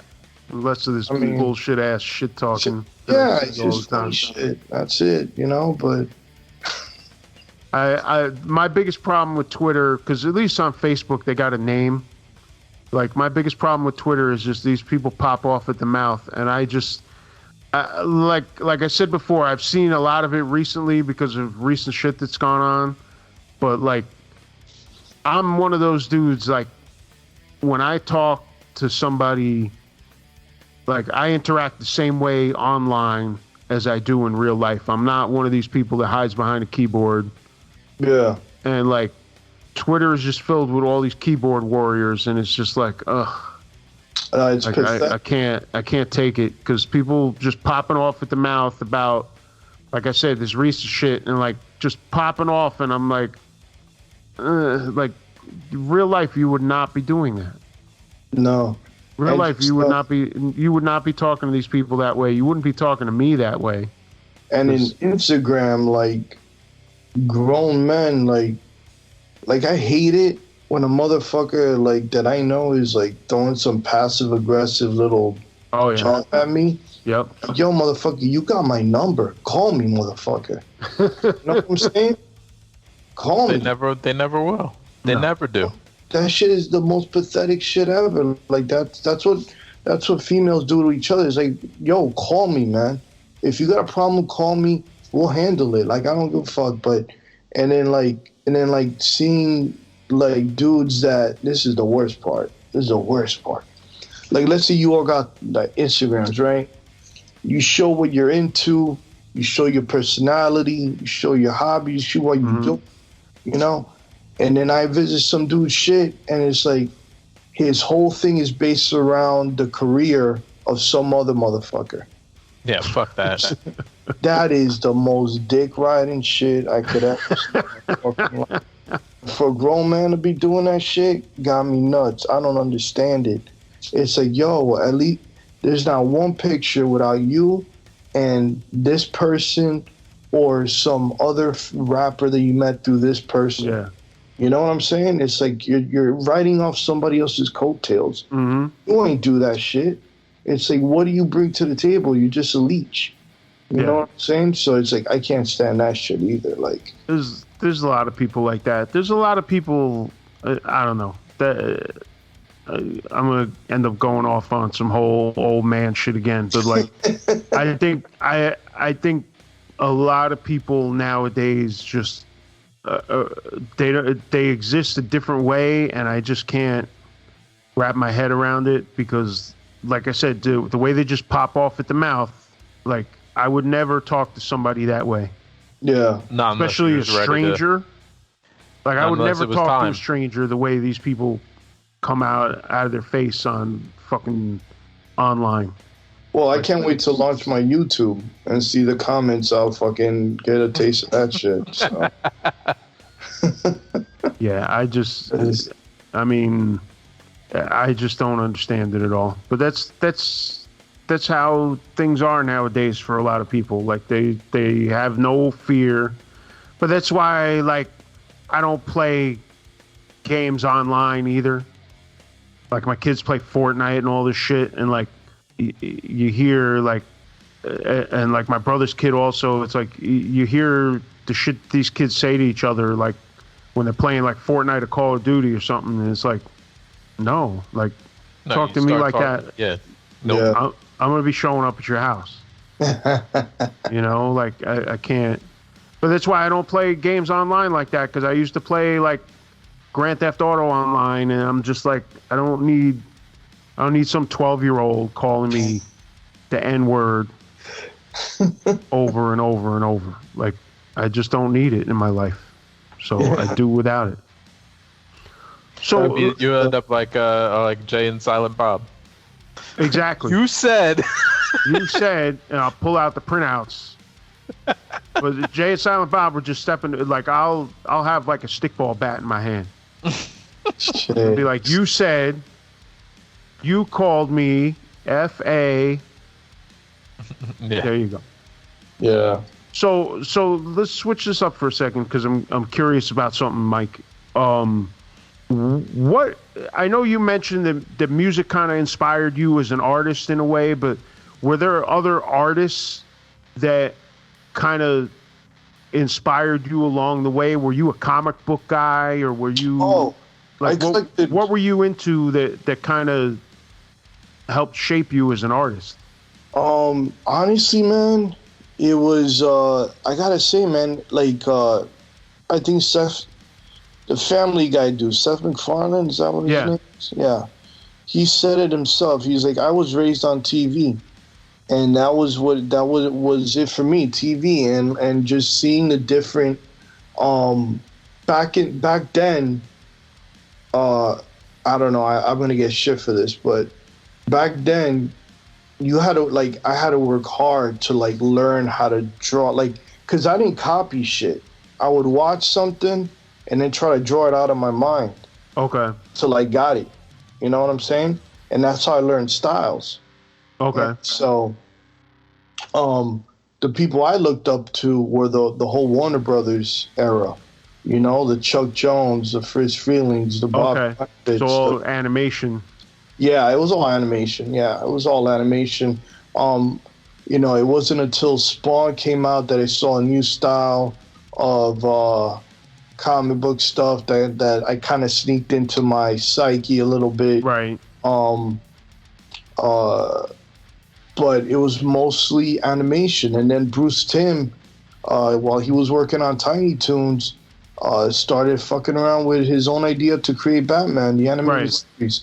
And that's the first time that a man has taken muscles and the anatomy, because he also worked on He-Man. A lot of people don't know that.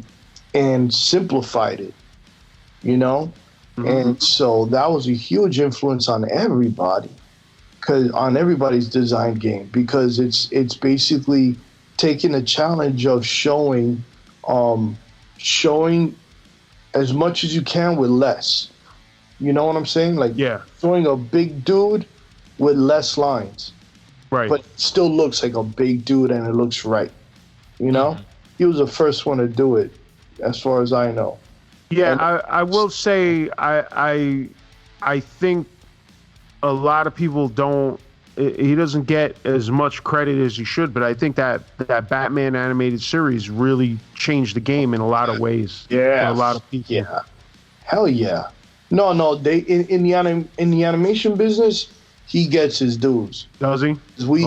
On the set of Venture Brothers, we all had the figures, the large 12-inch. Oh wow, no kidding. Yeah, because they were sculpted in his style. Yeah. And we all had them on our shelf. I know exactly which ones you're talking about. I had the Batman and the Superman, and they were all sculpted, you know, in his style because, we would actually not only have those figures because they were dope as fuck, but we'd glance up at them for a second and try to get into the mindset. You know what I'm saying? Oh, wow. Because that's a big part of being in this game. You got to be versatile because one show ain't gonna be the same style as another show. Of course. If you're gonna eat, you gotta be able to work in different styles. Yeah. And so you gotta be able to get into that artist's mind and see how they do things. So my youngest memory of doing that was with Chuck Jones. And he did all the, What's Opera Doc and Bully for Bugs and all these great ones. And his style was like nobody else's. And I mimicked his style as much as possible to learn it. And then once I learned it, I carried pieces of it on to my own. You know what I'm saying? Yes. Those were that was my inspiration with the old men that have long been passed away when I was growing up. And now my inspirations are my peers that used to be at SVA, because now they on Cartoon Network shows and big hit shows, and they've evolved, and I take shit from them, like I see shit that they do, and that inspires me because I also know them too. Right. So, do you think you'll ever find yourself back in that world again, like fully doing that thing? I don't think so, because I think I want to go independent. Okay. I want to go independent and just do my own thing and figure out a way to monetize that and do my own thing because, I'm on the NFT shit and I made some money off of that, which I still don't know how that works, but I got somebody that helps me. You guys know about that shit, NFTs? I don't know how that shit works. I've heard more and more talk about it. And it's something that I'm curious about, and it's basically crypto art. Yeah, and you get paid in Ethereum, which is cryptocurrency. Yeah, the crypto thing in general is something that I'm kind of curious about, and I'm starting to look into a little bit. It's not anything near yet where you should like go balls out and fucking, but it's one of these things where like it has gone up in value. Like I started off with $9 of Ethereum, and then I checked like 2 weeks later and I'm at like fucking $14. You know what I'm saying? Yeah. So, and you can always cash out. Mm-hmm. So that 9 is now 14. You know what I'm saying? And so like people are buying this crypto art and they're buying them for like thousands of dollars. So it's I've heard bits and pieces about it, and it's kind of crazy just because it's something totally different. But in the same way that like cryptocurrency in general is something different. It's not manipulated by the same forces, let's say. Yeah. That a regular currency is. So it's interesting, and I've always had this mental block when it comes to anything financial. Yeah, like trying to wrap my head around it, but it's something that I'm hearing enough about that I'm curious, so I'm looking into it a little bit. I'm dabbling into that, and I've been getting steady freelance, and now we started our own company, my wife and I, and so I invoice them out of the company name, and just starting little by little, just starting my own shit, and now I got a proper website. And just show all the different, because like I said, I had to do all types of shit. So like I'm not a trained graphic designer, but I'm not going to turn down money. So went ahead and started doing that shit. And apparently I was good enough to get by on that. And I've learned a lot doing that. You've got the skills. Yeah, man. I learned I'm versatile as hell to do what I do. So I've been lucky in that my mind is capable of seeing something, dissecting it, and then seeing the line work and trying to get into the artist's head of what they were thinking when they made those lines and the decision making behind the design process. Right. So that's what's kept me evolving. So. Now I know you've worked on obviously some different music projects. So what kind of stuff have you worked on? Obviously, you did the Billy Club cover for us. I did which was the awesome. Shout out to Stephen Huey. I did because he's obviously the classic OG and one fucking hell of a friendly human being, awesome guy. He did the original Madball, right? The original Madball logo. Yeah. Mm-hmm. And I all the Madballs, and I'm like, yo, there's never been a front-facing one, so I did the front-facing one, and they used it for their Instagram profile pic, and they also used it as merch, and they used it on New Era fitted caps, and that I was stoked as fuck, because that's one of my favorite bands, and so I did that. I did the cover for Chaos 13, which is Ezax and Grizz Rock, this dude from he used to be in Rough Riders. That was a collabo project with those two guys, and it had Ill Bill on it, had G Fella. I did the cover of that, and I did it kind of comic book style, and then I did the Bonnie and Hyde, Mr. Hyde and Cherry Rain cover. And they just dropped that album probably about a month and a half ago, maybe. And I did that way back, like a while ago. And so the cool thing, though, that it's like you look at something you did a while ago, and you're like, with what you learned so much now from freelancing and doing different challenging projects, like, damn, I could have done this a little bit better. But you can't be like that, be hard on yourself, because you're constantly evolving. You know what I'm saying? So I know all about that. If you're not evolving, then you might as well quit. At least in my opinion. Yeah. So like I'm always like I always loved a project that involves music because it's the best of both worlds for me. You know what I'm saying? Yeah. So I was working with Hoya a little bit on some other merch shit way in the infancy of Casa de Rock line and shit like that. But some of it didn't take off. I don't know. You decided not to release it, but I just it takes me back to being in my room when I was 13, 14, 15, and just spending Saturday night with USA up all night on the TV and drawing and blasting, Biohazard or Megadeth or just putting the shit on shuffle, and just drawing and just letting loose, So that's how it's been. And my favorite projects are music projects that involve musicians because they got an energy, or they got the music inspires me, and I don't. To me, like when I've been through hard times, certain bands have gotten me through that shit. Their music have gotten me through that shit. So it's like a way to put in my little piece, my little 2 cents of like their storyline, their whole thing is like, okay, now I'm a tiny little piece of Madball because a bunch of people got that shit tattooed on them. Yeah. You know what I'm saying? So it's like, that's how I see it, and that's what brings me joy about it, It's your way to be involved. Yeah, it's my way of being, exactly. Yeah. I can't I'm too old to form a band, or you shouldn't. I guess people say you shouldn't say you're too old, but my circumstances right now, I can't form no band. Right. But it's my way to be involved. It's a lot of headache anyway. There's always headache.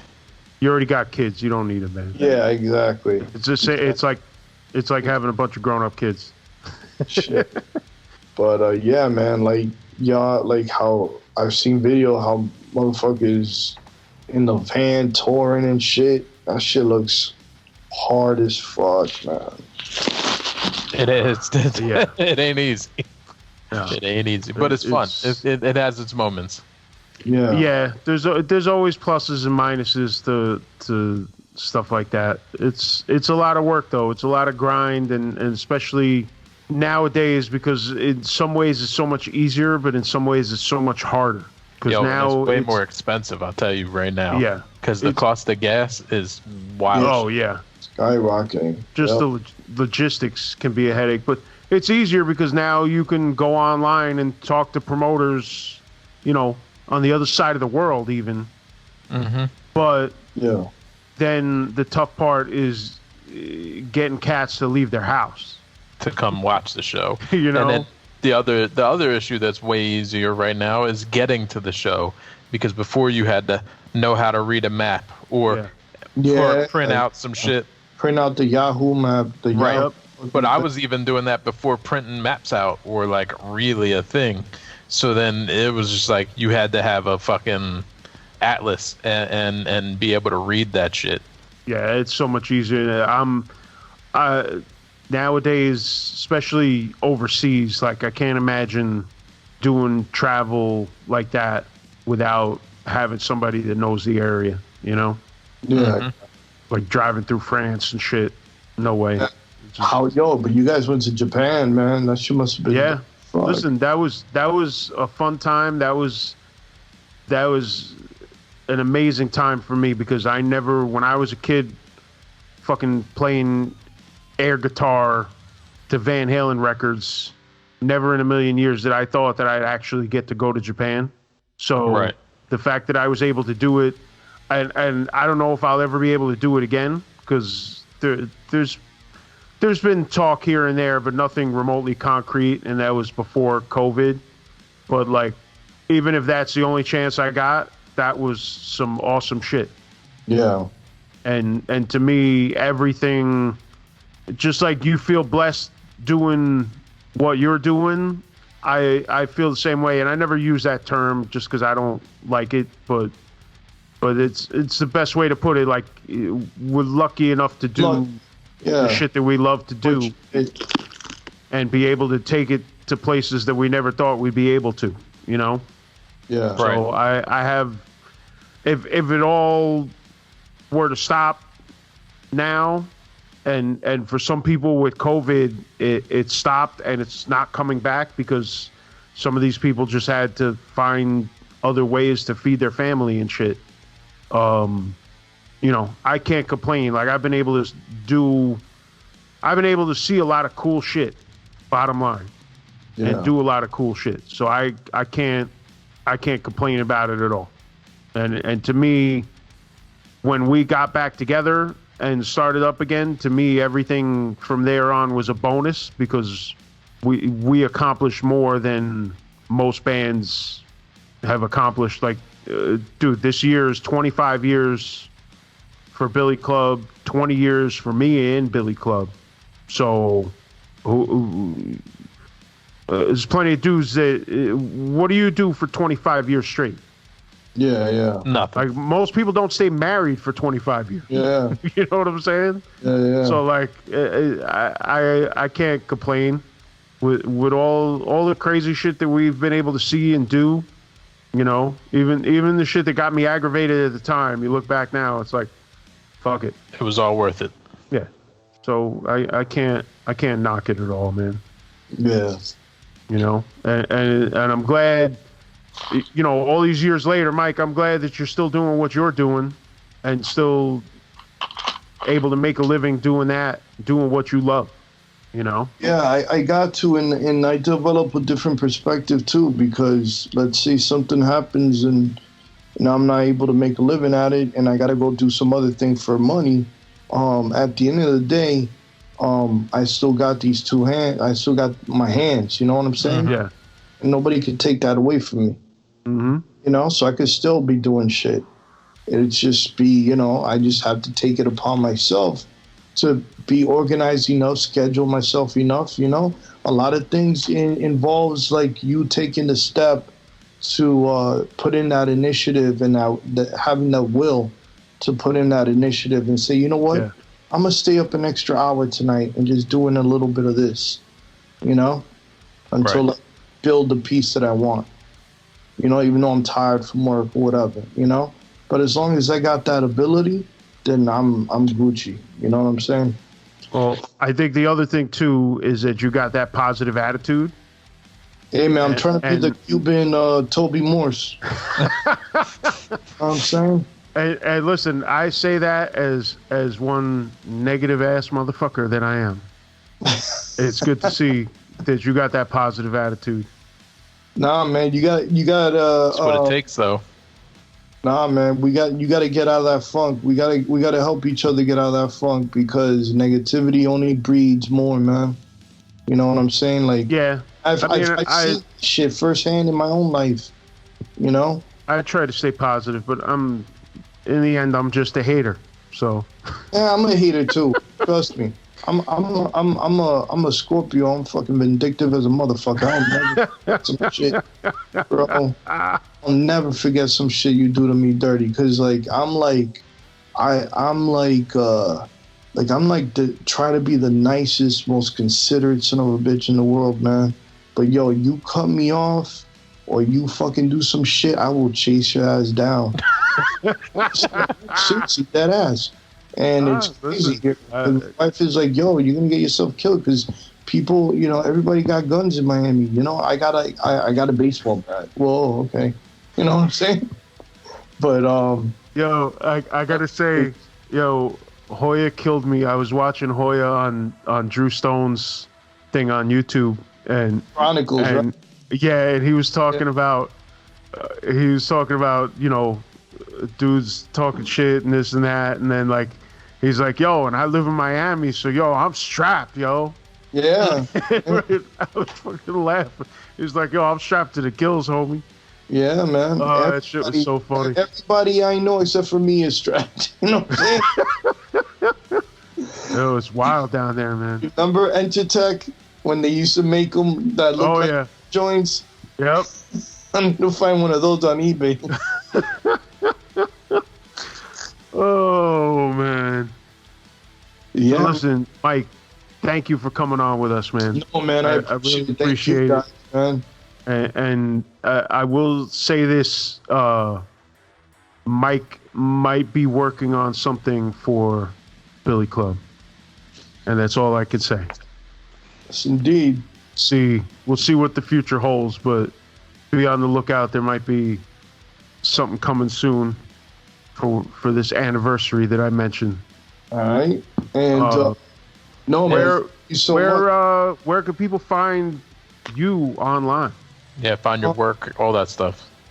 I just made because I had an Instagram, but I started mixing work with my personal shit. So I made a separate one, and it's at O V as in Victor, the number 8, D as in David, O.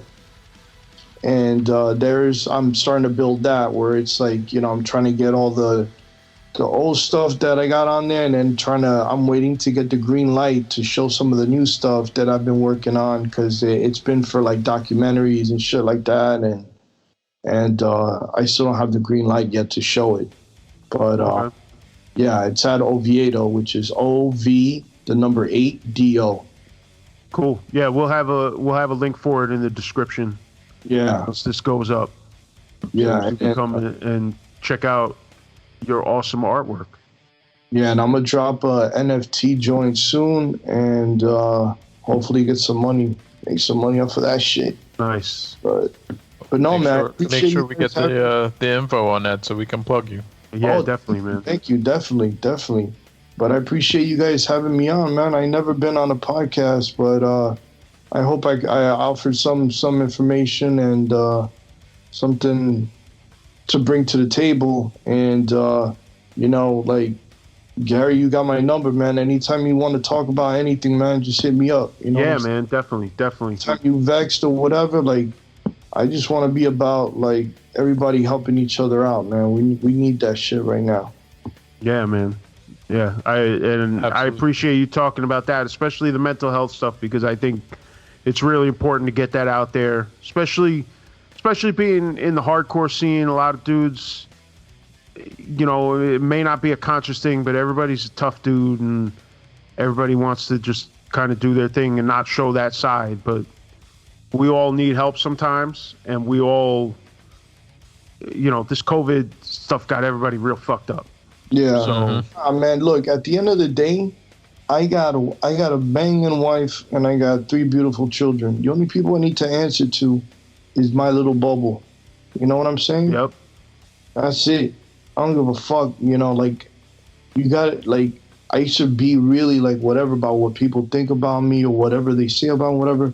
I don't give a fuck anymore. You know what I'm saying? So I don't need a front about no tough guy shit or none of that. You know what I'm saying? I'm an adult. I'm 43 fucking years old, and I'm getting less and less filtered the older I get.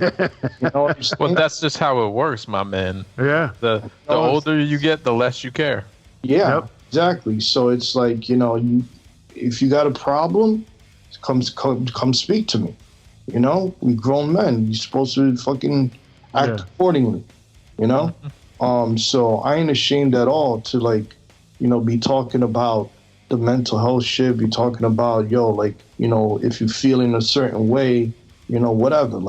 We're human beings, for God's sakes. Yeah. Uh-huh. You know what I'm saying? So. Oh. Yeah, I'm with it. Telling you, man, the Cuban Toby Morse. Oh, you know what? One other thing I wanted to ask you about before you go. Aren't you involved in some sort of liquor? Yeah, man, that I still have it.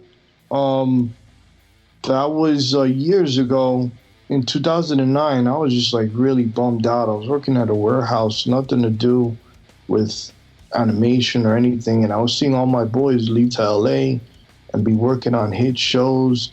One of my boys fucking designed Adventure Time, and I was like, damn, man, all my boys are doing shit. I missed the train. I'm not on there with them. You know what I'm saying?